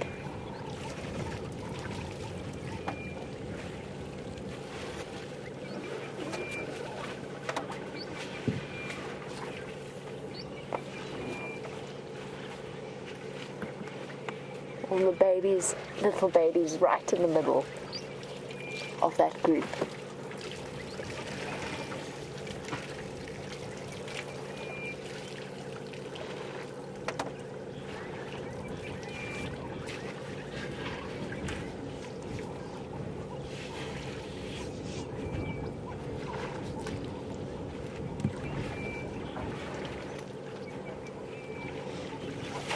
Tiny little one.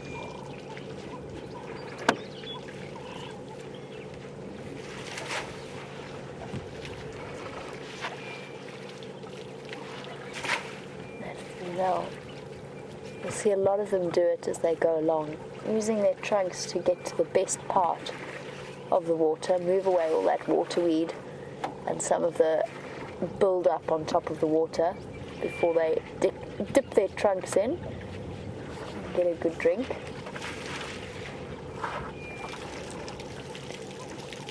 Hello, boy.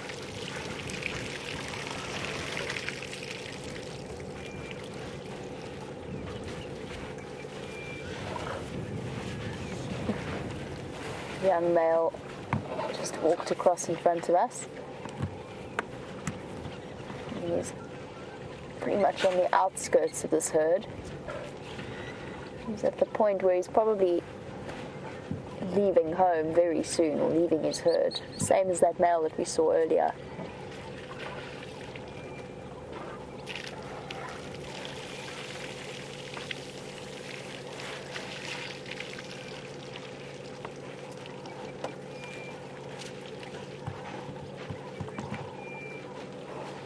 Beautiful.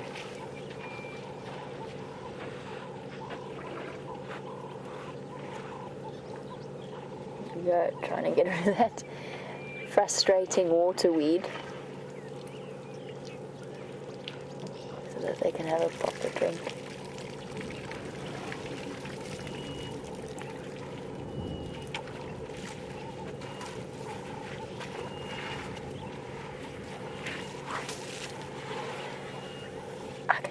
Hear that sound as she was sucking the water out of her trunk. It sounded a bit like when you finished the drink that you're drinking with a straw and it's empty.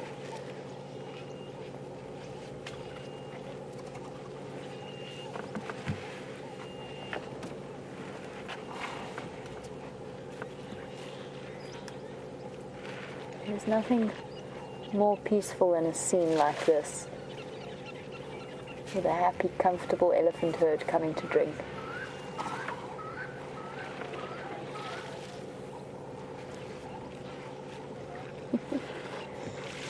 The one trying to get involved. No. It's over for now.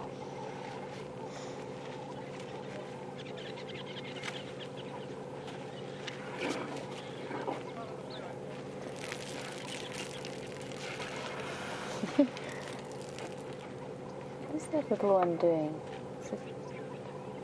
It's kicking the dirt, I think.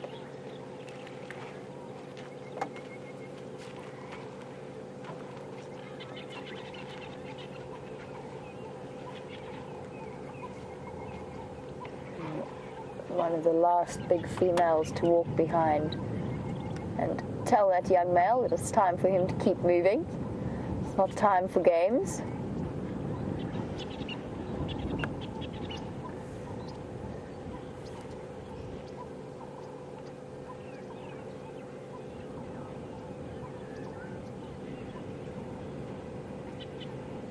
Such a beautifully peaceful scene.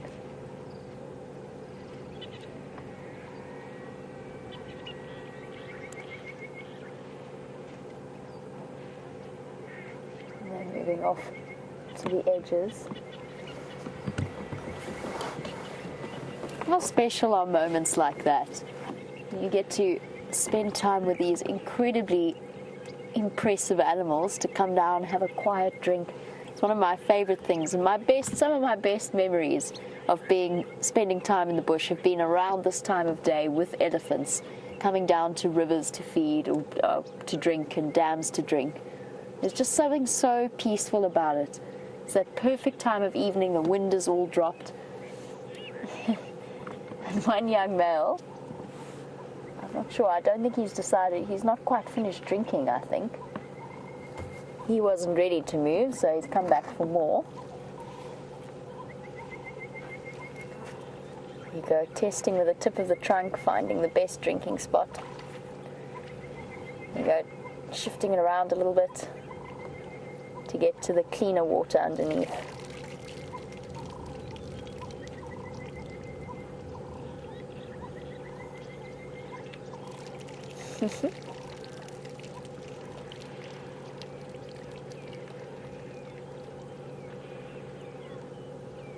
See the water dripping down out of his mouth. Not the tidiest of drinkers, but gets the job done.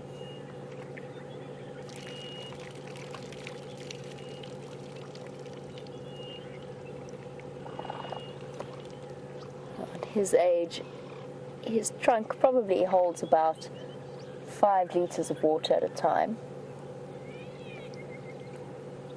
That's the equivalent of my entire water bottle that itchy ankle. My entire big water bottle that I'm carrying. It's the equivalent of me downing that in one go.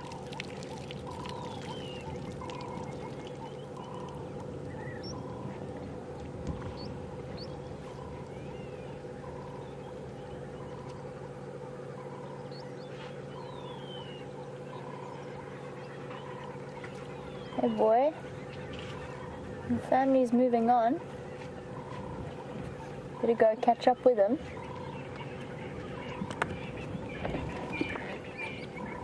He doesn't look too concerned. He's going to amble slowly over, just like a teenager, walking behind the rest of his family.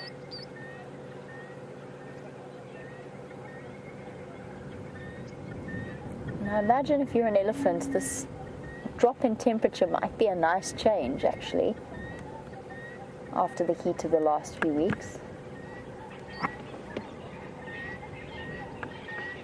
Beautiful.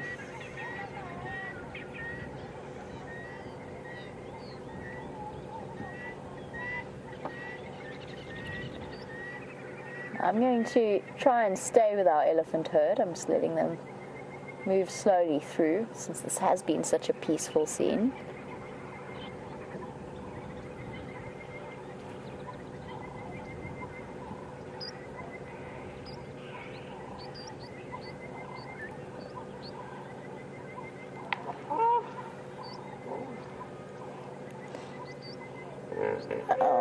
Laura, you were wondering whether or not these elephants feel comfortable with us and possibly even safer with us sitting behind them at their back, rather than having empty space where a threat could approach.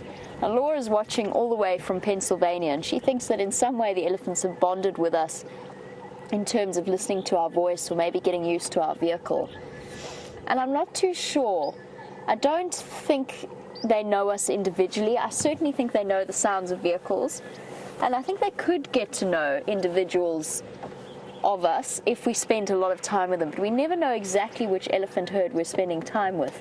I did notice when we had those couple of weeks where we spent ages with maybe one or two elephant herds, we could identify them easily. The one had the backwards tusk, the one then had a very, very young calf with it, and I do think they got to know us and feel quite comfortable with us.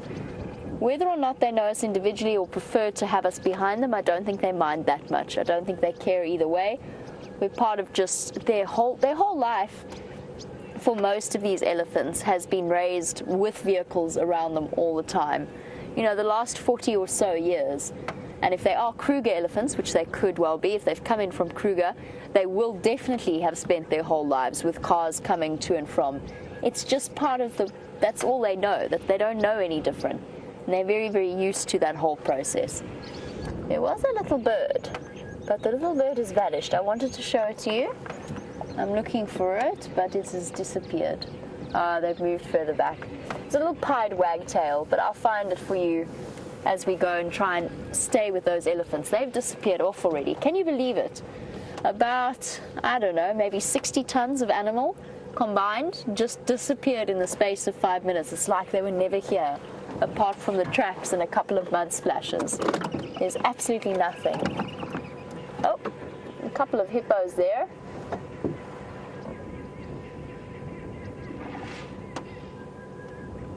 I love this dam. Such a wonderful place to come and spend time. Ooh, it's getting a little chilly.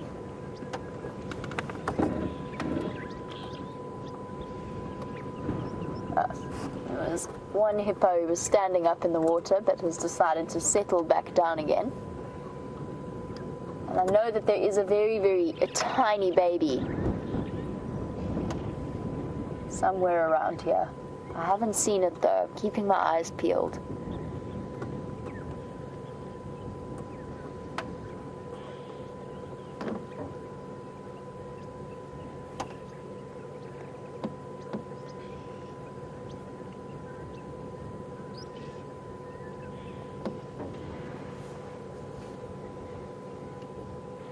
Here we go, little hippo standing up. Quite a young hippo. Probably only just over a year. Now, Mrs. Puthoff's 4th grade class is watching once again this afternoon and discussing a bit about hippos. And James, you want to know how long do hippos live? They can live quite a long time, James. Somewhere in the region of up to 40 years. They are long-lived animals, the same sort of age range as something like a rhino. Again, we talked about it with the lions as well when we spoke about lions 2 days ago, I think it was, and we spoke about how the males and the females have different life expectancies. And I imagine it probably is the same for hippos. I think once the bulls start getting a little bit older and they get pushed out towards the outskirts of the pod or the herd that they're in, and they get pushed out, they have to go off and find different water sources. They start to get old, they get injured in fights. They probably have a slightly shorter life expectancy than a female. Now, I don't see our young calf, but I do want to go and try and find those elephants quickly, just before they disappear off into the drainage line. But this has been such a special time spent at the dam. I also want to find you that wagtail while I can.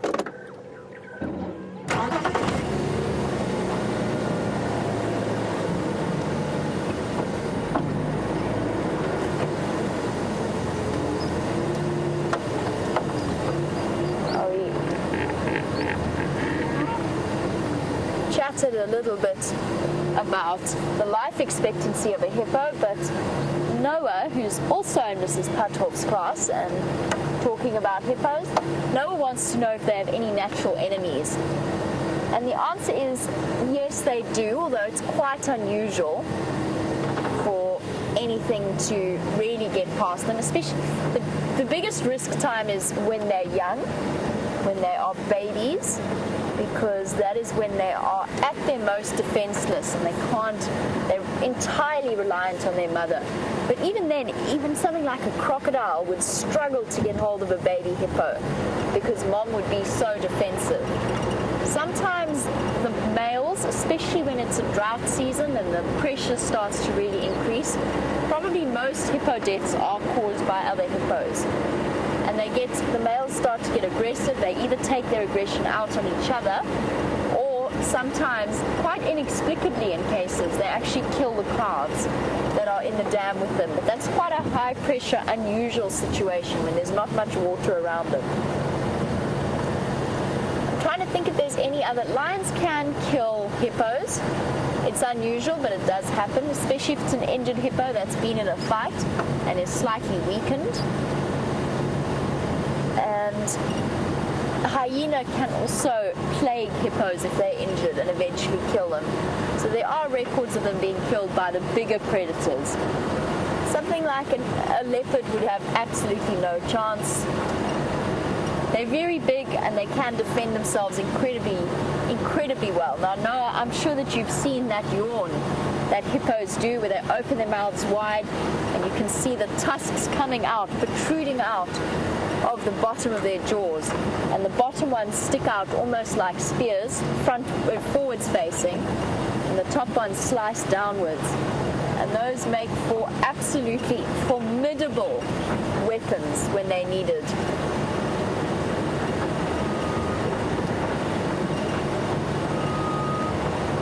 You hear a ghost bird calling.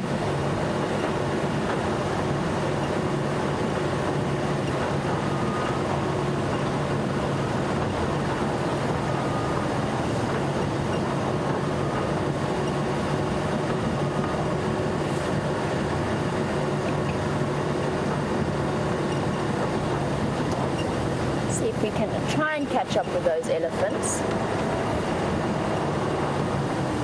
Here we go.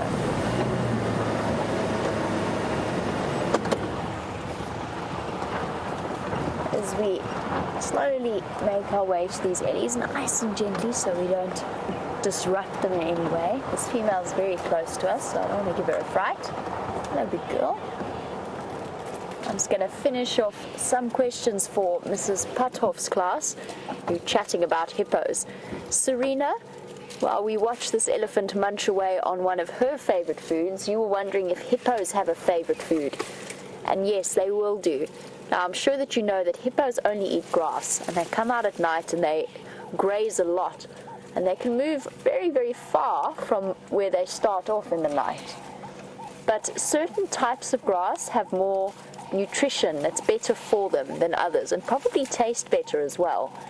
And they will go off to certain grazing grounds where they know that they can find those types of grass. Something like a type of grass called a buffalo grass, or maybe some red grass or bushveld signal grass. So all different types of grass that taste nice to the hippos and also give them the vitamins that they need.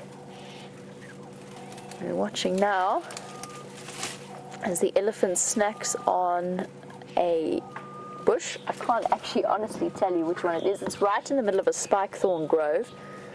There's a couple of what looks like sour plum trees in there as well. I'm not sure what she's enjoying. She's definitely having a good munch.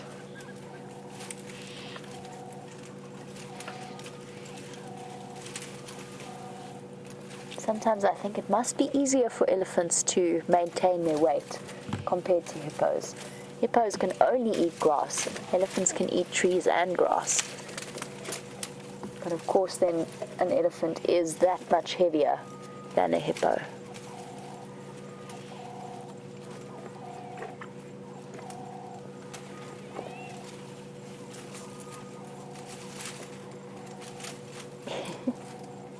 She's really enjoying whatever it is she's munching on.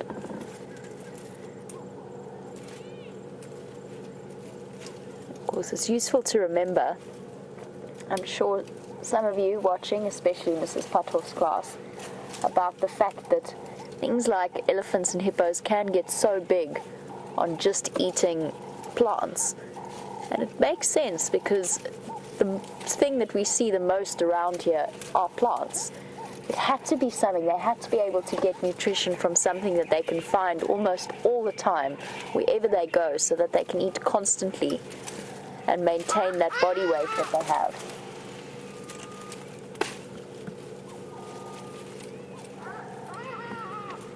I'm not sure if you heard that hardy-dar ibis flying away and calling.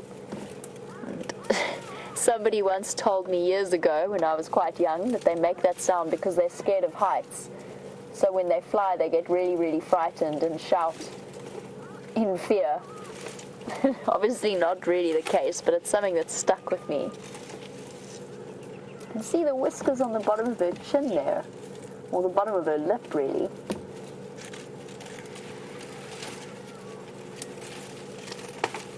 And of course, elephants, like all mammals, have hair, but they're bristled around the important parts like the lip, and that gives them a little bit of extra sensory perception, because as you can imagine, they can't see that lip. And it's useful when they have to bring their mouth in to go and bite something like a branch. It helps to guide them in.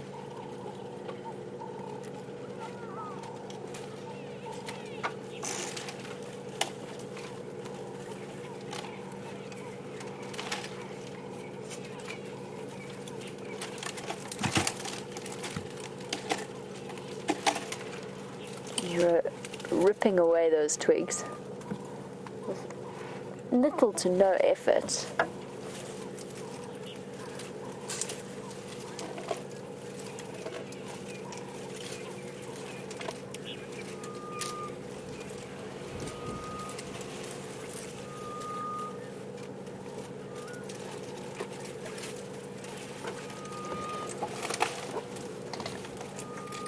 And while we're sitting with this magical elephant cow, and we have so many wonderful experiences that we get to share with our viewers, and every day is so different. I've got a message from Rocky Knight, who has been watching for the last 6 weeks and says that they are now addicted to our live drives and watching all the way from the Netherlands, and passed on a big thank you to Tara, to Brent, James and Scott and myself. Well, it's an absolute pleasure. I'm sure I can speak for all of us when I say that there is nothing that we enjoy about the bush more than being able to share it with people. There's something special about that in its own way. These things are just too incredible and awe-inspiring to keep to ourselves. Using a bit of tusk force there to break a particularly tricky branch. Such an incredible amount of dexterity being shown.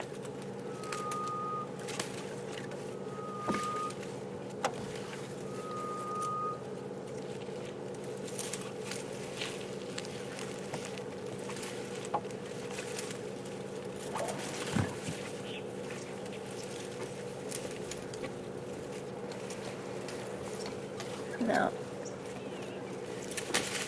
I haven't seen any sign of this young male lion, and I want to spend a little bit more time with these elephants before we lose them to the dark. I don't think we're going to be able to find that young male lion tonight. Honestly, if he is running around, he's probably running scared, he's hiding away in the thick vegetation, and I don't want to go and create any further disruption. I just wanted to check the areas that he was in beforehand to see if we could see any sign of him. But I promise you that we'll keep you updated on that. I think actually that these elephants are going to disappear into the thick drainage line. And I know that Tara has just arrived at one of her favorite places. So let's head across to her and I'll catch up with you a little bit later.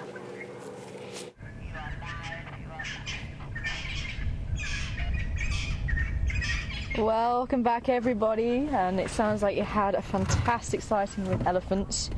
I'm hoping my mum actually managed to get to see them. That is one of her favourite animals, Every time I was on air and they were there, she was never on board, and whenever they were, I'd get a burst tyre or something. But we're here at Bufflesack Dam, and we're just panning down now. And I was hoping maybe the Birmingham males would have come to drink here, because we were lucky enough to actually catch up with them this morning. There was 4 males. Apparently they'd finished eating a buffalo just to the east that way. They were actually feeding on a buffalo yesterday, I believe.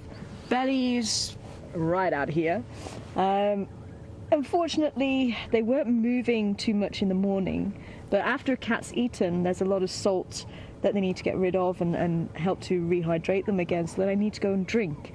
So I was hoping maybe this dam was close to where they were, and I was just asking one of the guides, and he said no, there's actually a water source close by.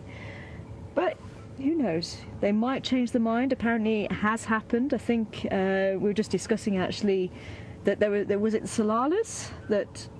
Oh, it's the Unkahumas. Apparently the Unkahumas had eaten, and there was actually a water source fairly close by, but they decided to go to a water source that was about 1.5 km away rather. So whatever made them decide to go there, who knows? So I was hoping, but it looks, apart from a heron, there was a couple of woolly storks just off in the distance, but I think they flew off. But if we can head down to the heron down there, he was still around, absolutely beautiful. And obviously with the sun starting to set, it's getting cooler and the francolin are starting to cool. And that is an adult grey heron. You may recognise it from Europe. There's quite a few grey herons there, but these are resident here. They don't migrate up to Europe, but they are the same species, the grey heron. It's quite interesting with the herons, you know, they've got that long bill, and that's used for stabbing the fish. That's why he's waiting in the shallows, waiting to see if there's any fish that will happen his way. And you might even see them wading right out, sort of almost covering the whole bird, and they will actually be able to fish there as well. There you go, as well. But that beak does get full of the juices from the fish, the scales and everything, so they don't have any way, any hands to help wipe the beak clean. So instead what they do, they wipe the beak onto the feathers, and then they have a comb on their toe, and that can actually groom through the feathers and take out all of that excess, the scales and the slime and things like that, and that helps to clean them. So that's how they clean their bill. And you can see preening there. Preening is very important in birds because they have to keep their feathers in tip-top condition to make sure that they can fly. If anything's out of order, they have problems.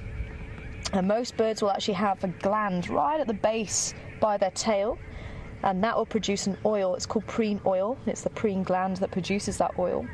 And they'll take a bit of that oil and actually wipe it over their feathers to help keep them watertight, waterproof. And you'll see birds actually going through that routine to groom quite a few hours during the day. And there's actually an Egyptian goose just to the right of the heron. Again, another species that's found across Europe as well. Also preening.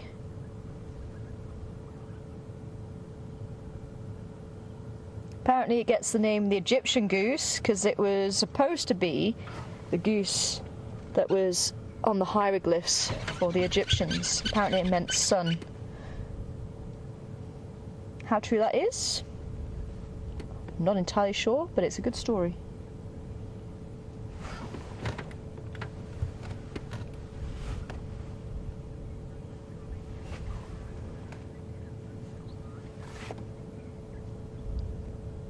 That does look stunning, hey? With the reflection in the water.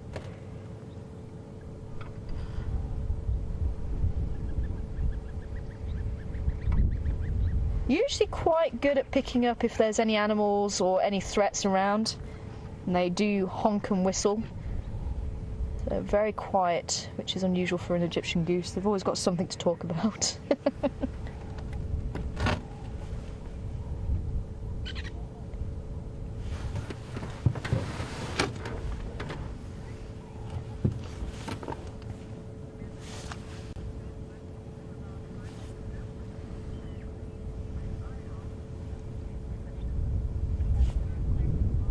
Hi, Mike. Great to hear from you.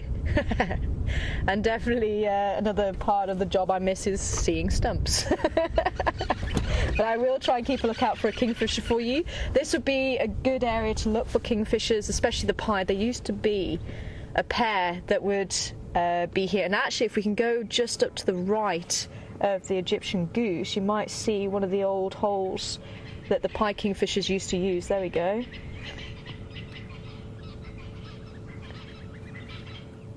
We do have 10 species of kingfisher that live in South Africa, but only 4 of them will actually fish on a regular basis, and the pied kingfisher is one of those.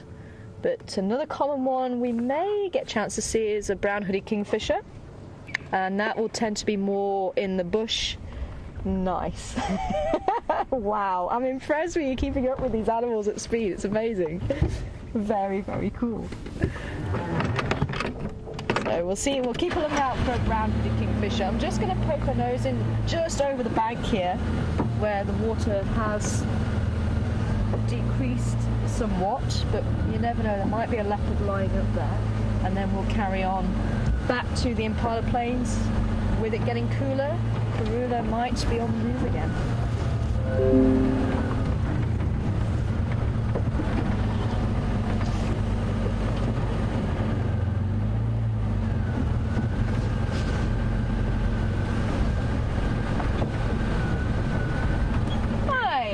In the UK, wanting to know how tall the heron is and what the wingspan is.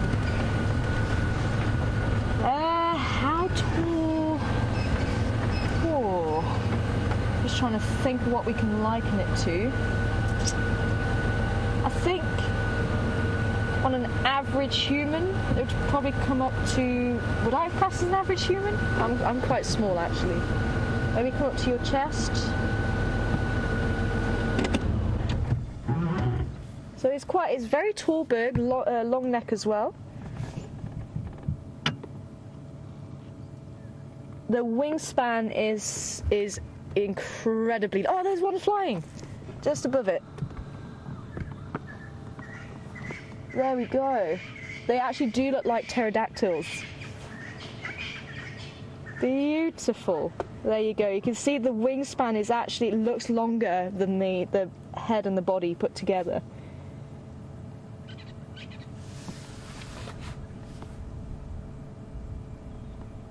And that's including the legs as well. So an incredibly wide wingspan. I'm just trying to think, maybe as wide as Jigger? Would that be about, or do you think maybe a little bit wider? I don't know, maybe someone can Google it for the exact measurements. If someone can Google it for us and send your answer into questions@wildearth.tv or #SafariLive. And just see if we can't get actual measurements for heather in UK. And how am I on the left-hand side there? Am I okay? But yeah, unfortunately no one lying up under the branches here in the bushes. This all had water in last time I was here.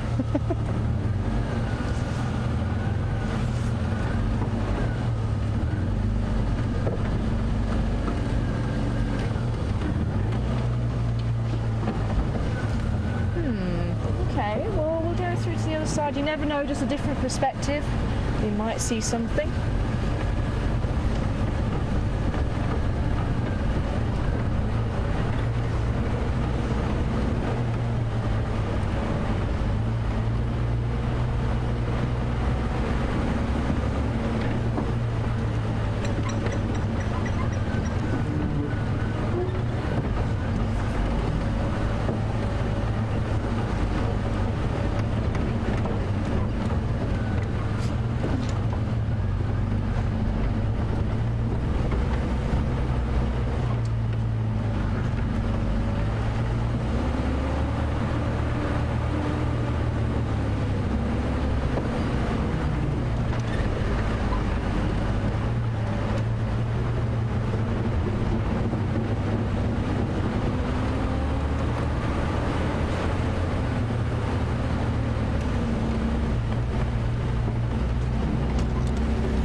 Christian, welcome on board this afternoon.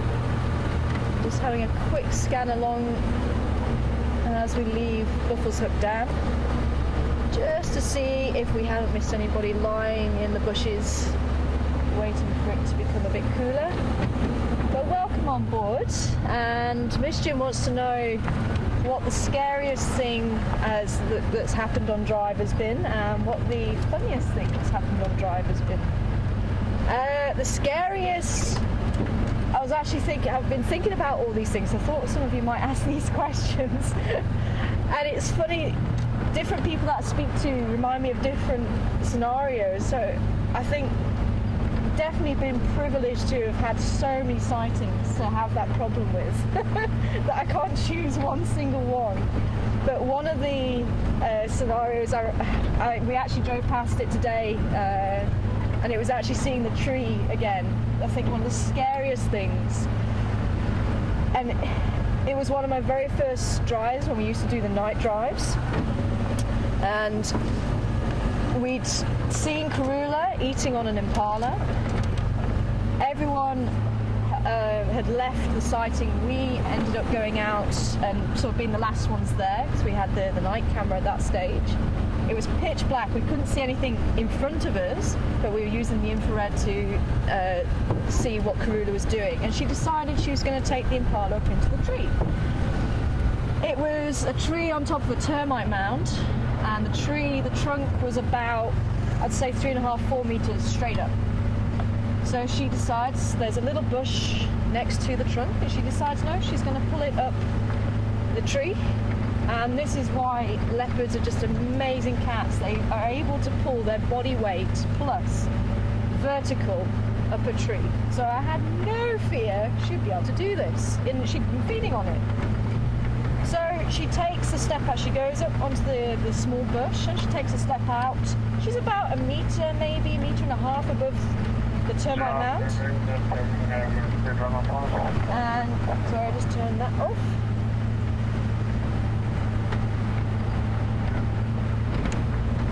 So yeah, so she puts her foot out to grab hold of the trunk. She slips. She comes crashing down with the Impala. I must admit, and Herman was the cameraman at the time, he said that I went white. And I honestly thought Karula had killed herself, and I'm thinking, this is one of my very first drives. How do I tell the viewers the star of the show has just killed herself? That was probably the scariest in that regard. I thought, how on earth am I going to do this? And the relief when she got up, I promise you, those few seconds have never felt longer in my life.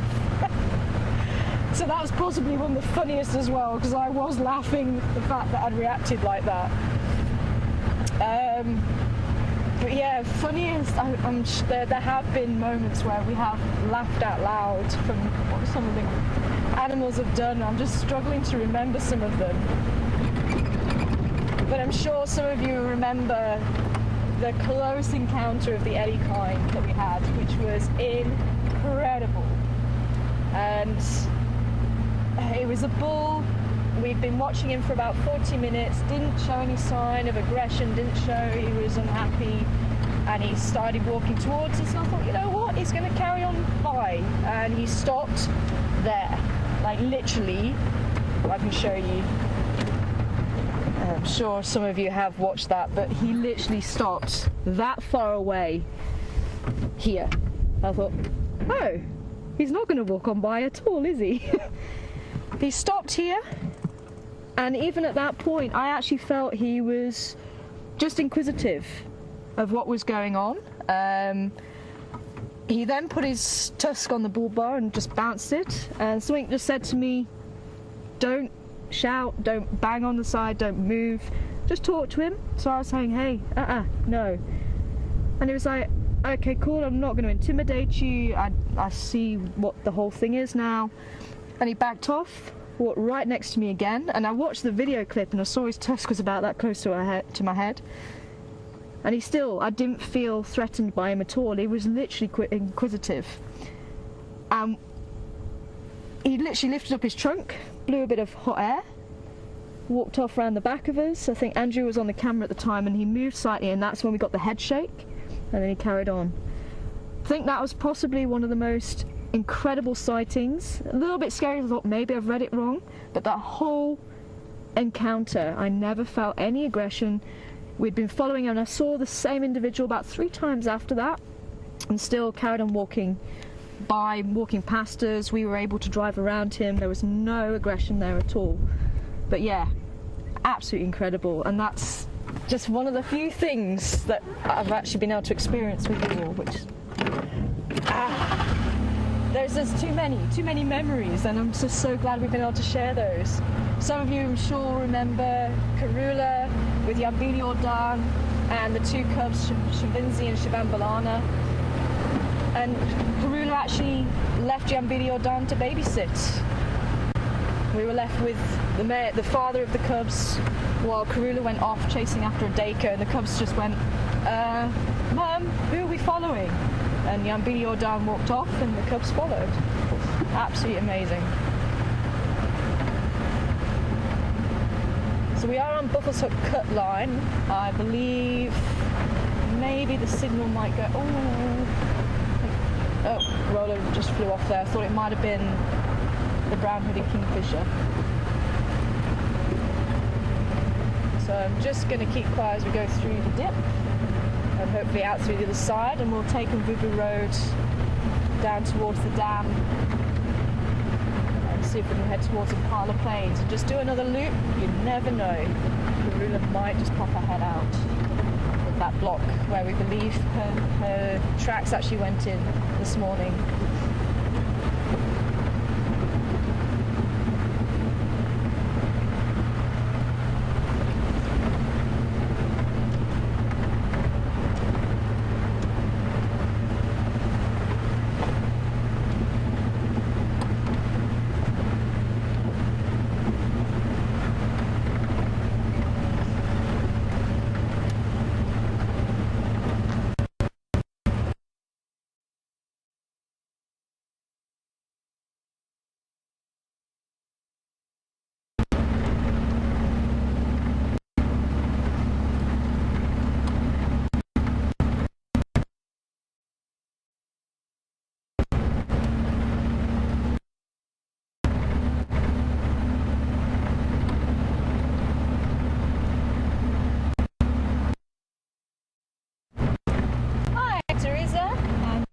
Remembers that elephant sighting. I think quite a number of you might do. I think a few of you did email saying that you were hiding behind the couch waiting to see what was going to happen, but were too scared to see what the end result might have been. And good afternoon to you, Ollie, back in the UK. Ollie wanting to know how I became a guide in the first place, because it's quite a different life out here in South Africa compared to the UK, which is where I'm originally from.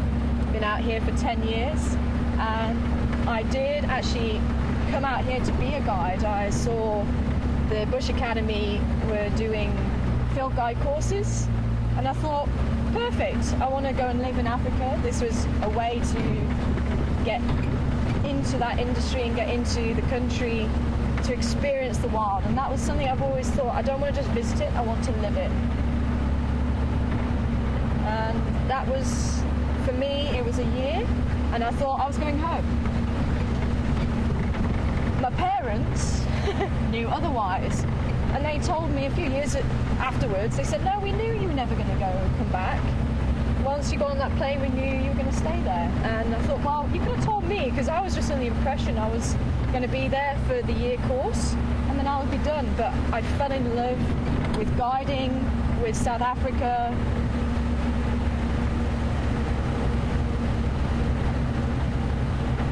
And I forgot to go home. That was the whole thing. I just forgot to go home. So it's catching up with me now, but I was a guide for three and a half years, and then I was doing the presenting for just under 2 years, and the rest of it's been the research with Ingwe Leopard Research down at Leidenburg. And each place has been different. Each place has had wonderful experiences, or I've had wonderful experiences. And that is the magic of the bush. Wherever you are in South Africa, that is the magic of the bush. Everywhere is different for different reasons. There's different wonders, and that is why it's just wonderful to be out here driving around Djuma Game Reserve in the Sabi Sands and experiencing this with you. And I hope you're enjoying it back home.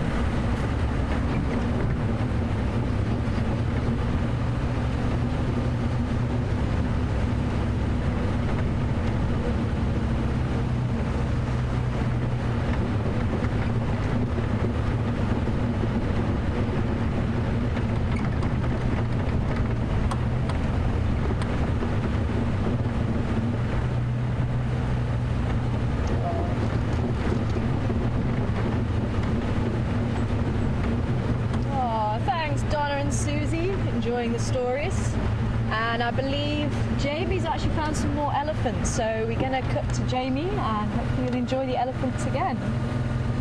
Bye for now.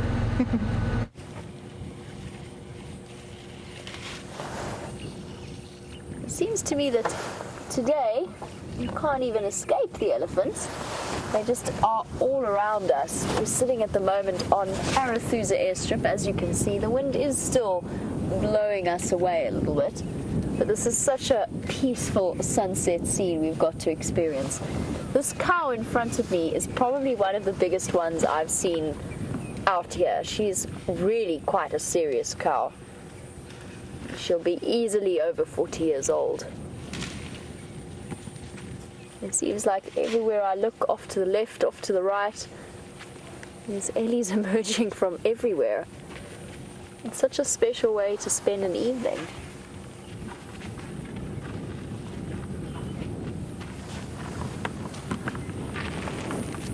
Hello, girl. Itch behind her ear. Can you see her scratching? She can't quite get the spot. Oh, there we go. She had a piece of sand behind her ear. And they're all slowly coming around this side.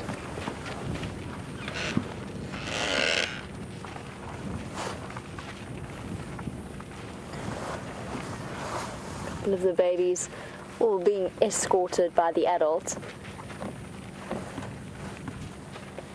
While we were watching earlier, one of the young bulls was eating a... Hello, Mom. What's up? She's just stopped to watch the advance of that young male.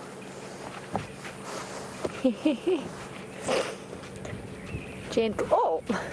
That could have been more gentle. Tusk to the bottom. You'll probably find that that's an older brother of that young calf, the way that that whole interaction played out.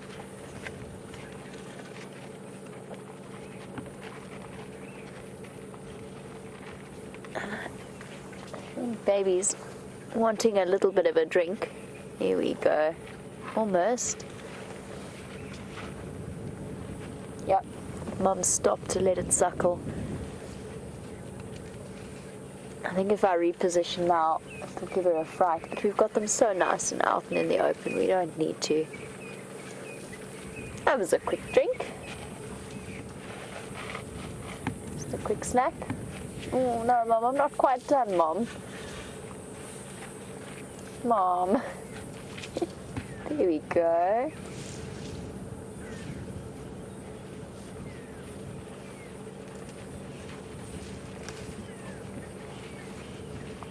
Grab a quick couple of sips as Mom carries on. And right behind, bringing up the rear, waiting for all the members of her family to go ahead of her, is a female that I would say is almost certainly the matriarch. She's definitely the oldest elephant and the biggest elephant here.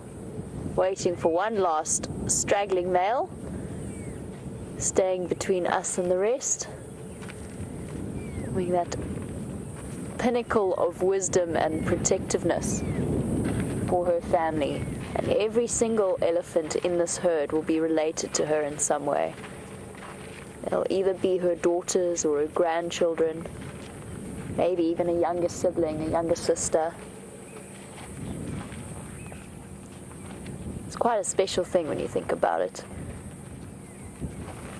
Baby's having another quick drink. Again, broken off because Mom wants to keep pace with the herd.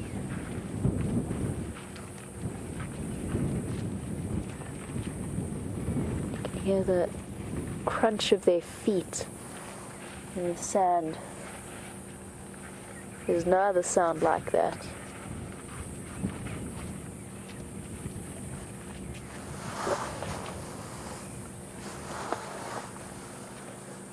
Also one of the bigger females in this group, but still younger than that large matriarch.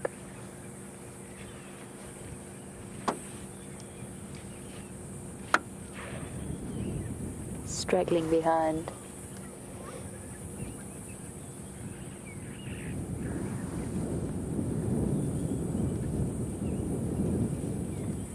Must be a wonderful thing growing up a female elephant calf. And knowing that you will always have the sanctuary and protection of the rest of your family. It's quite a meaningful time. I love spending time with elephants out in the open like this, especially in this, just at that right as the sun is going down.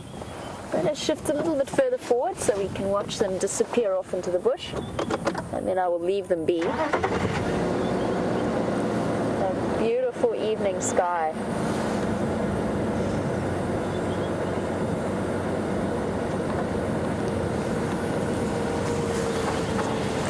Nippy though, it's definitely cold.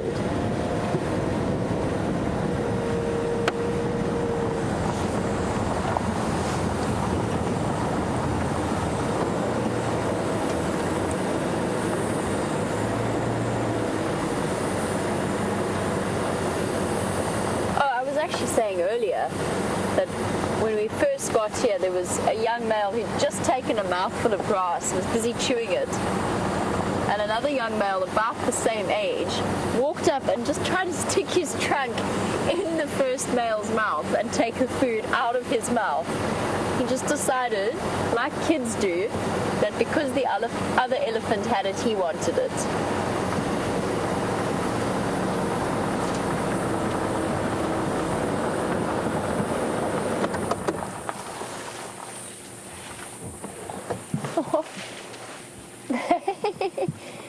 Baby's having a scratch behind its ear on Mom. In fact, I don't even think that might not be Mom. I think that might even be Grandmother.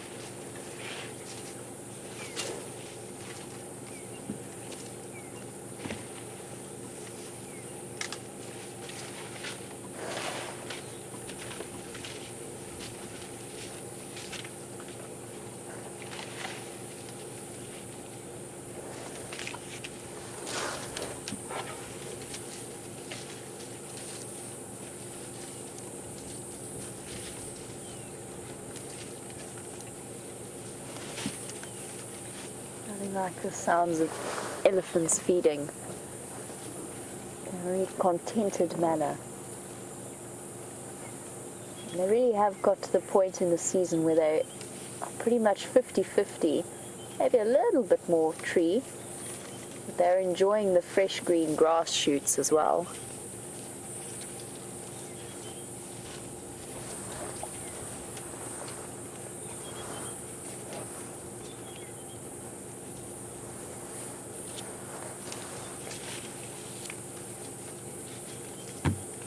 There's two young males off in the front of me, but I'll get to them in a moment. Seen some young little ones, and you watch them how they imitate their mothers, the way they twist them around the branches. And Joe, you were wondering at what age they learn to use their trunk. It takes them a good couple of months. When you see them at that really, really small age, they're incredibly clumsy. They're still trying to imitate, just like young toddlers do in human beings. Ooh, just got a very strong whiff of elephant. They try and wrap it around, but they don't succeed very well. And it's only really at about 6 months that around the time when they start to supplement their milk diet with a little bit of solid food as well in there, that they really get the hang of actually being able to yank and pull leaves away with their trunks. And even then you see young ones, 1 or 2 years old, that are still not quite the same level of proficiency as their mothers are. It takes them, much like with young children, it takes children a couple of years, even once they start walking and running, to really get the hang of the fine motor coordination, the hand-eye coordination. If you watch young children learning to throw and to catch a ball, it's kind of a very similar thing with elephants. It's something that they have to learn through practice.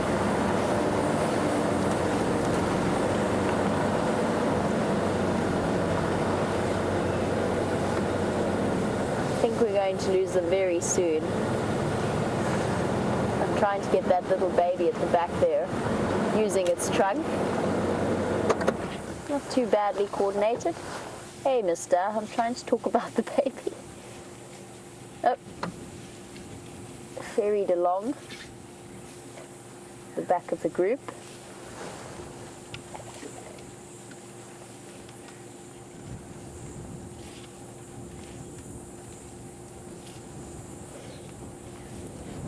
For that little baby elephant, it's got a good couple of years of security with the herd before reaching the teenage period and then reaching sexual maturity.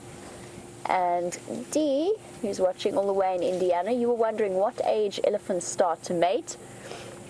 They are, both the males and the females are ready to mate at around 15 years old. That being said, there have been cases of females mating as early as 12 years old. And it's actually a process that for the first time for the female can be quite traumatic because they're tiny still at 12 years old. And generally the males that mate with them are the full-grown over 40-year-old or over 30-year-old males. So a good 5-6 tons of elephant.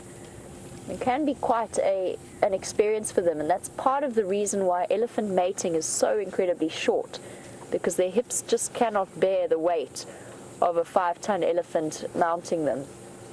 For the males, although they're ready to mate at that young age and they go through those peaks of testosterone at around, they start going through them at around 15, the must cycles, they're not really going to get an opportunity until they're much older and able to compete with the bulls over about 30 years old. Every now and again they might get a sneaky mating session in, but generally cows in estrus attract the big bulls and they come and they follow them. And because the courtship lasts for so long, they plan it in that kind of way. It depends a little bit on males versus females and what opportunities that particular elephant is exposed to.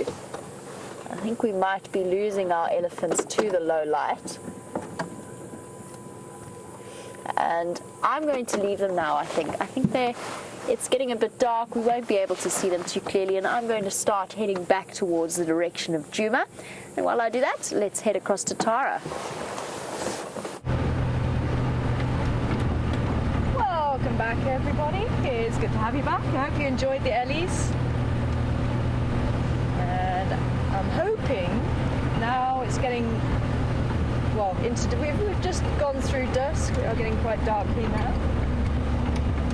I'm hoping we might be lucky enough to catch some eyes in the spotlight. And maybe those eyes will belong to a certain cat who I'm not going to name now. Maybe it was talking about her. But jinxed it. But who knows? But we are heading back towards the sandy patch area. So we're going to do another loop around there just to see.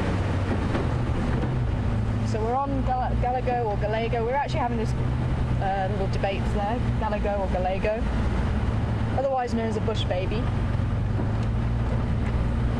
So we're on the shortcut, and we're going to be heading west along Voyatella axis.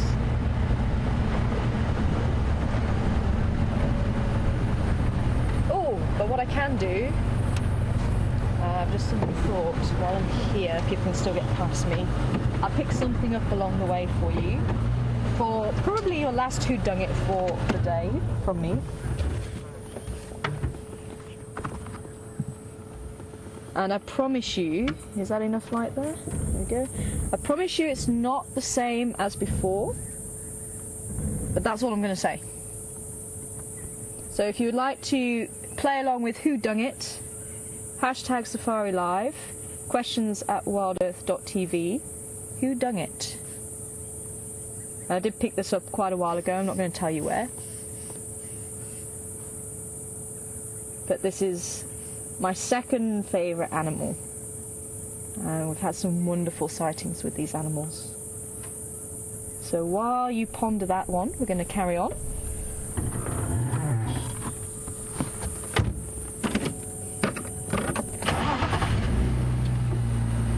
Let's see if Lady will show herself today. Oh, look who we got walking down the road. Lovely. Yeah, I'm just going to pull over a little bit more so see if it will walk past us. Oh, fantastic. Hello, little one. Quite a young animal. You're not going to walk down the road.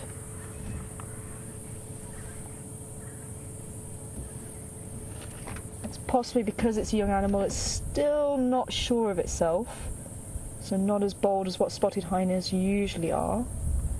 Just see if it will come around the bush. I did give it quite a lot of room, so it did look like a young animal. I don't think it's going to be the little cub that I called on Impala. Still a little bit too big for her. Okay, I'm going to move on. I thought maybe it would come out in the open if we were stationary, but maybe change direction. Lovely, spotted hyena. Let's see if we can't pick it up again.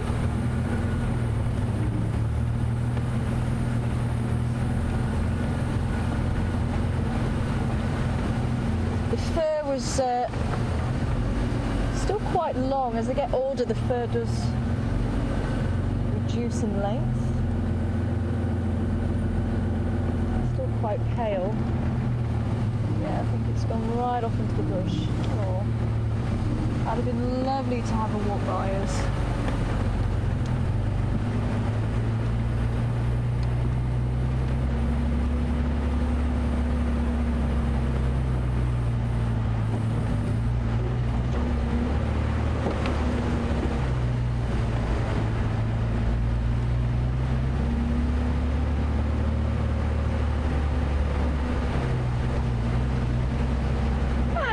Chia, welcome on board from Washington State. It's going to be morning for you guys, isn't it? I think I'm trying to remember now. Actually, let's just take this side and just see if our spotted hyena hasn't come out. Try the western side of quarantine area, but we do have a scrub hare sitting in the road.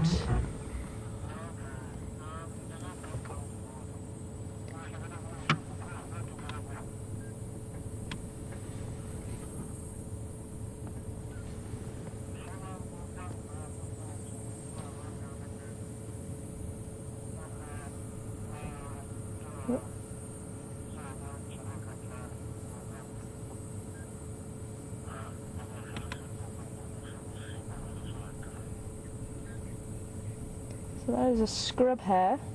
So I'm trying not to blind it, that's why I'm trying to bounce the light just before it. Spotted hyena might eat a scrub hare if they could really muster the energy to run after it, but not likely. Leopard might, if it catches it unawares. The bush is very quiet.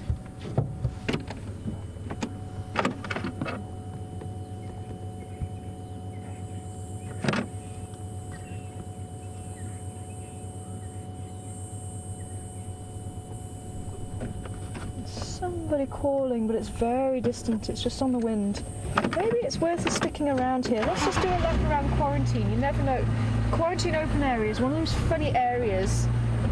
Either nothing is there or everything happens there. But the calendar.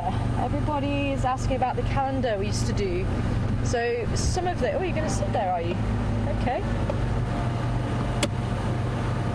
Don't want to blind you. Quickly, the difference between the hares and the rabbits. Some people say the ears, some people say the legs. Generally speaking, yeah, hares will have longer ears and longer legs, but it's to do with their offspring. That's the main difference. So hares, and she looks quite heavily pregnant. She's got quite a big belly on her. They'll actually give birth to young that is very well developed, and they'll actually give birth above ground, so that the young need to be well developed so they can move around straight away, and that's known as precocial young. The rabbits, they'll actually give birth underground in warrens, and the young are underdeveloped, so they will still need to develop the eyesight. They'll actually be born hairless, so that all needs to develop after they're born. So that's why they go and give birth underground, so it's protection for the young, and that's known as altricial young. So that's the main difference between hares and rabbits.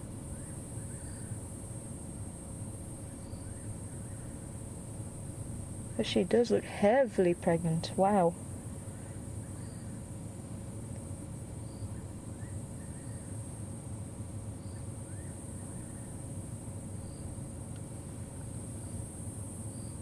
Are you going to let us continue in our way, lady? Still no rustling heard from the bush to her left, so I think maybe we'll turn around and just see if our hyena hasn't made it over to the quarantine area that side.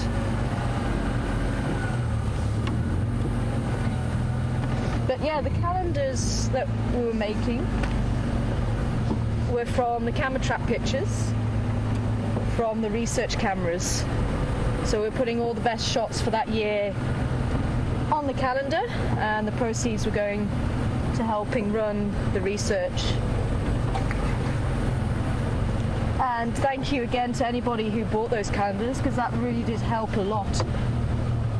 Whether it was for equipment or fuel for the vehicles, that sort of thing, every little bit helped.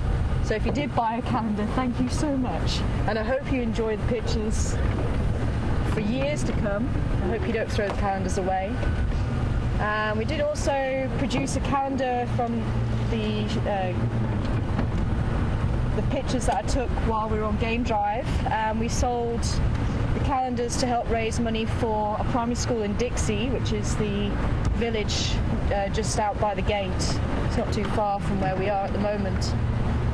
To help raise money for sports equipment, and we actually managed to buy them a netball uniform and a few balls and a volleyball net, I think it was, that we bought as well. And hopefully they've continued to enjoy all of that sports equipment that, again, WildEarth viewers helped to buy. So there's two different types of calendars that we put together with all the pictures. So the Juma one for the sports equipment was from here, and then the research one with the camera trap pictures from the Leopard research. Now I'd love to find the spotted hyena for you again. So it looked like a young animal. Still, I don't think it's been out by itself very long. It didn't have the confidence of an adult. An adult would have walked straight past the vehicle and not even bothered about us being there. So I think it's still finding its way in the world.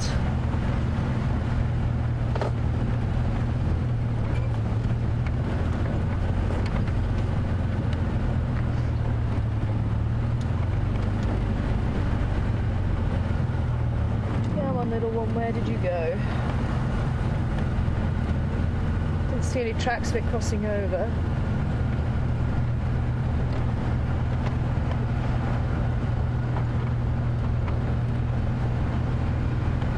Just starting to check for the trees. You never know, a leopard might be lying up on the branches of the marula. There was the shine of an eye, single eye from a wildebeest, but we're not going to put the spotlight on the wildebeest. We have seen them today. And we don't want to show up where the prey is, as you blind them and give them an unfair advantage or disadvantage, and an unfair advantage to the carnivores. Same over that side as well. Zebra and impala again. So the food is here. Are we going to see anybody taking advantage of the fact that prey is here?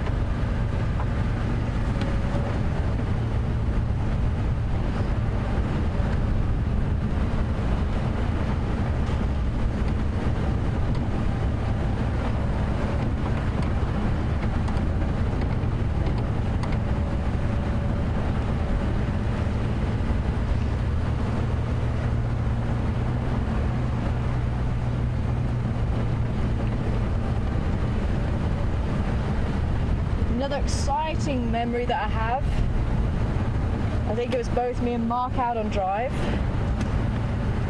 and there was a serval just in the grass just off the way here, and I was so excited, I think I shouted a little bit too loud, "There's a serval! Go live, go live!" And unfortunately the serval thought, "I'm not sticking around for that, thank you," and moved off. So literally as we went live, all you saw was the back end of the serval moving.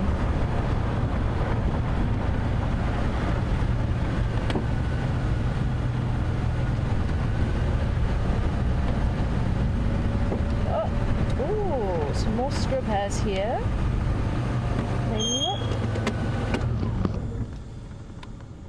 They're quite small scrub hares, so they could be the leverets from maybe late last year.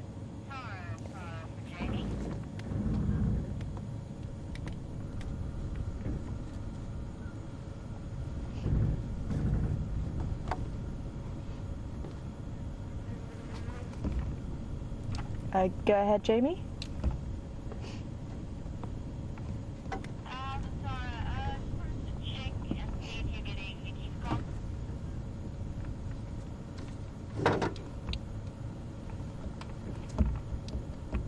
Negative.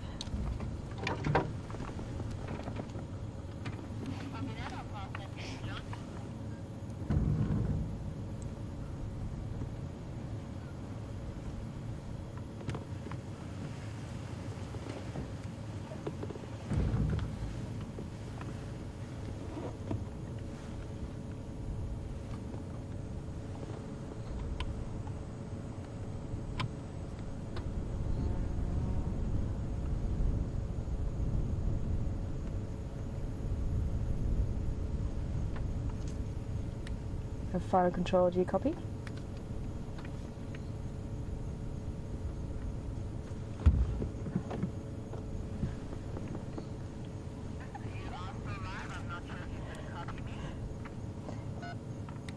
Copy now.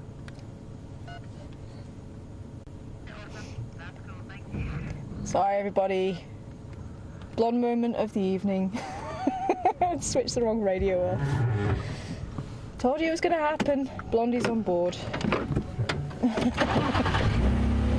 Panic over, everybody.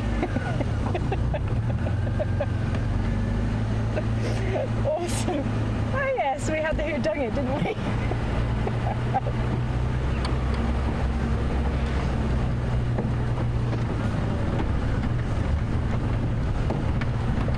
Raisa, Robin, Linda, Elizabeth, Joe, all correct with my second favourite animal. It was the rhino dung.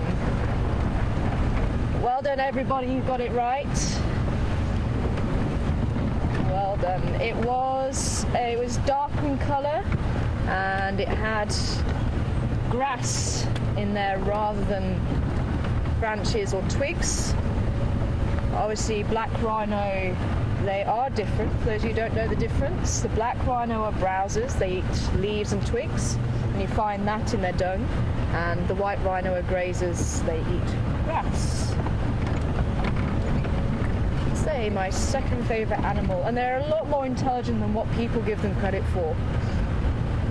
Before I actually came out to be a guide, I did work in a wildlife park, and we had rhino. And the one male actually worked out how to use his horn to open his gate. That's how intelligent they are. There was 2 bolts, one at the top, one at the bottom, and he slid them open. We found him in the corridor that he had access to the field anyway, but just for their safety, we brought them in at night. We found him there in the morning. It was like, oh, how on earth did you work that one out? So we put a little hook that swung down to stop the bolt from opening, and he thankfully didn't have the capability to hold the tab up to slide the bolt across. But never underestimate the intelligence of a rhino. So we're on the western side of the quarantine area, in the hope that maybe we'll find that spotted hyena. We'll still carry on working our way over towards the Impala Plains side.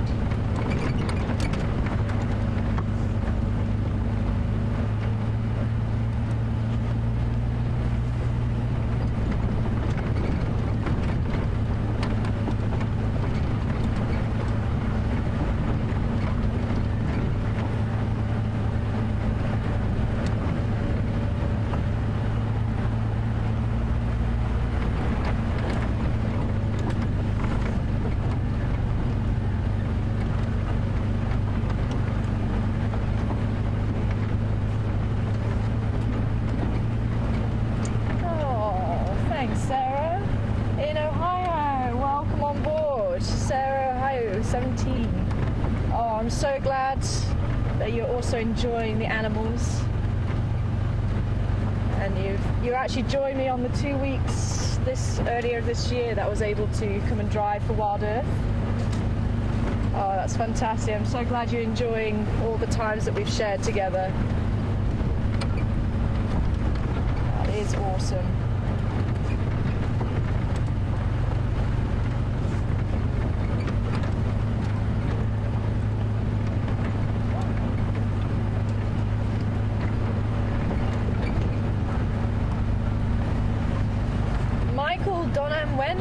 Welcome on board this afternoon, or this evening now. Wanting to know if I'm taking my little dog Tucker to the UK. I'm just going to move this branch out the way. Just checking that no one's going to jump out the bush. And it looks like our scrub hair did move, just making sure I'm not going to get jumped on. Just while I move this out the way. And then I shall come back and answer your question about my little dog Tucker.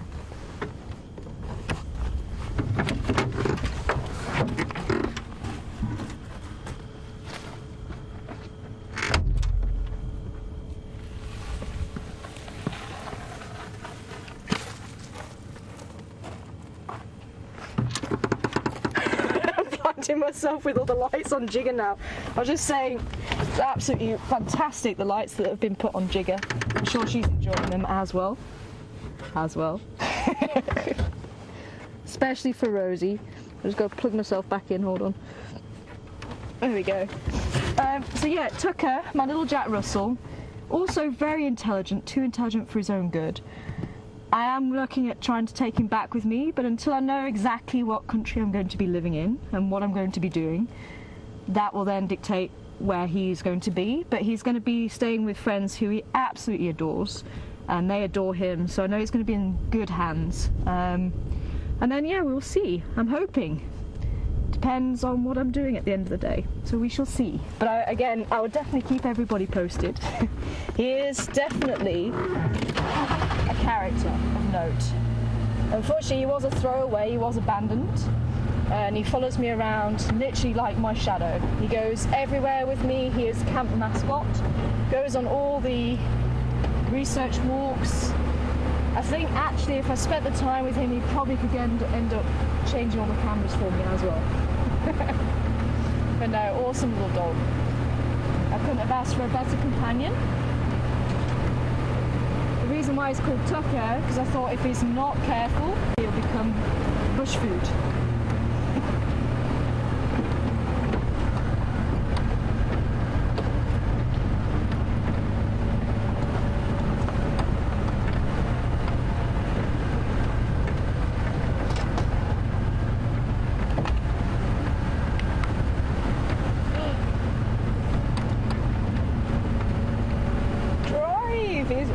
almost coming to an end. Where did the time go? So that's the thing with the bush, time just flies. Unfortunately, I haven't been able to relocate the spotted hyena, but we'll just drive a little bit down here. You never know, we might get lucky with Karula. You never know. Just making sure I do have all my lights on. See who else might be walking up the road. Let's say this is Africa, this is the bush. A lion could walk up the road, Karula could pop her head out. You just don't know.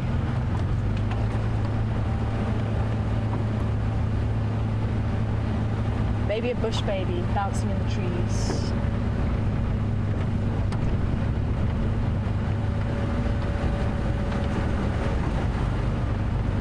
I think it was actually here to our right we last saw Shavinzi and Shivambalana together. Oh, hello. Oh, nope, Steenbok running away. Disappeared.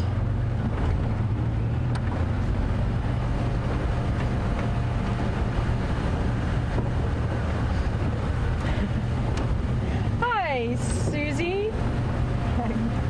Welcome on board, Susie. Wanting to know if I'll still be watching when I go home, and will I be chatting with you guys? I hope so. As I say, I haven't had internet. Unfortunately, it's been very sparse. So I should hopefully have more internet back in the UK, which is one of the reasons for going back to write up my thesis. But so yeah, I'm hoping maybe one day I might be able to drop in and have a chat with you guys. I'll certainly try. Just having a scan around here.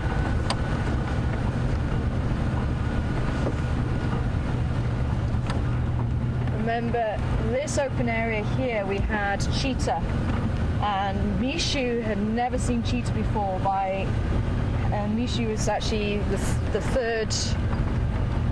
second litter of Karula, and the way he actually reacted to that cheetah, he'd never seen it before in his life, and he wasn't sure until he poked his head out a little bit too far. The cheetah clocked him and thought, I'm not sticking around for a leopard, and ran off, and then he became very bold and very sure of himself.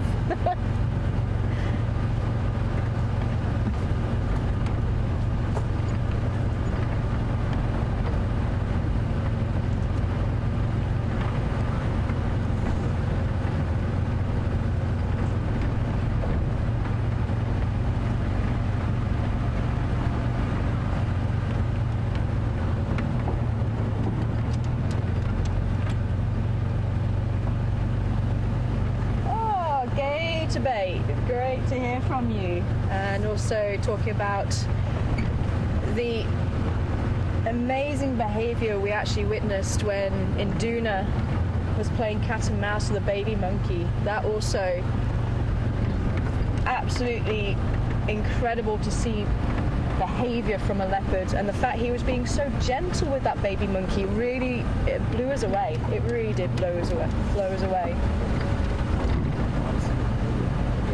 Oh, we might have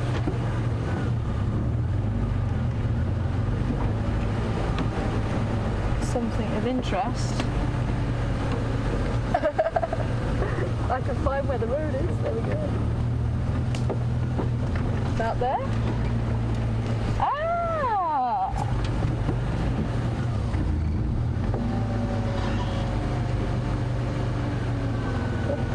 How's that? Well spotted. Hopefully I've got the light right for you. Well spotted. It just goes to show. Sharp eyes, you can see so much.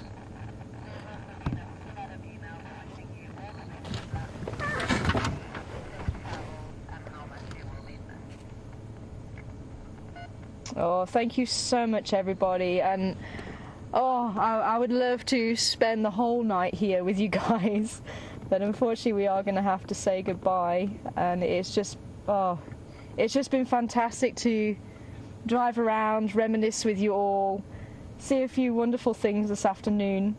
And it might not have been big animals, but that's the bush. Any little thing, any animal behaviour is always worth watching and just learning about. And that's one thing I love about the bush. You just never know what you're going to come across. It has been fantastic. I hope you've enjoyed it. I've absolutely thoroughly enjoyed it. Thank you so much for wonderful camera work. I'm still blown away by how quickly you could keep up with everything. And guess what? I didn't lose him off the back of the vehicle. He's still here. You can hear him. But thank you to everybody back home with all the well wishes and everything. It means so much to have been able to spend this time with you and share all of this with you, and to have your support as I'm going through the rest of my career as well. It's just been wonderful, so thank you so much. And I'm not going to go away, I'm still going to be in touch with you for sure. But thank you on behalf of everybody here at WildEarth. Take care of wherever you are and tune in. These guys, you're in great hands. It is a fantastic team, and I think they're going to show you some wonderful things on board Jigger and Wendy and the other vehicles. So take care everybody, enjoy WildEarth. It is such a treasure. Bye for now.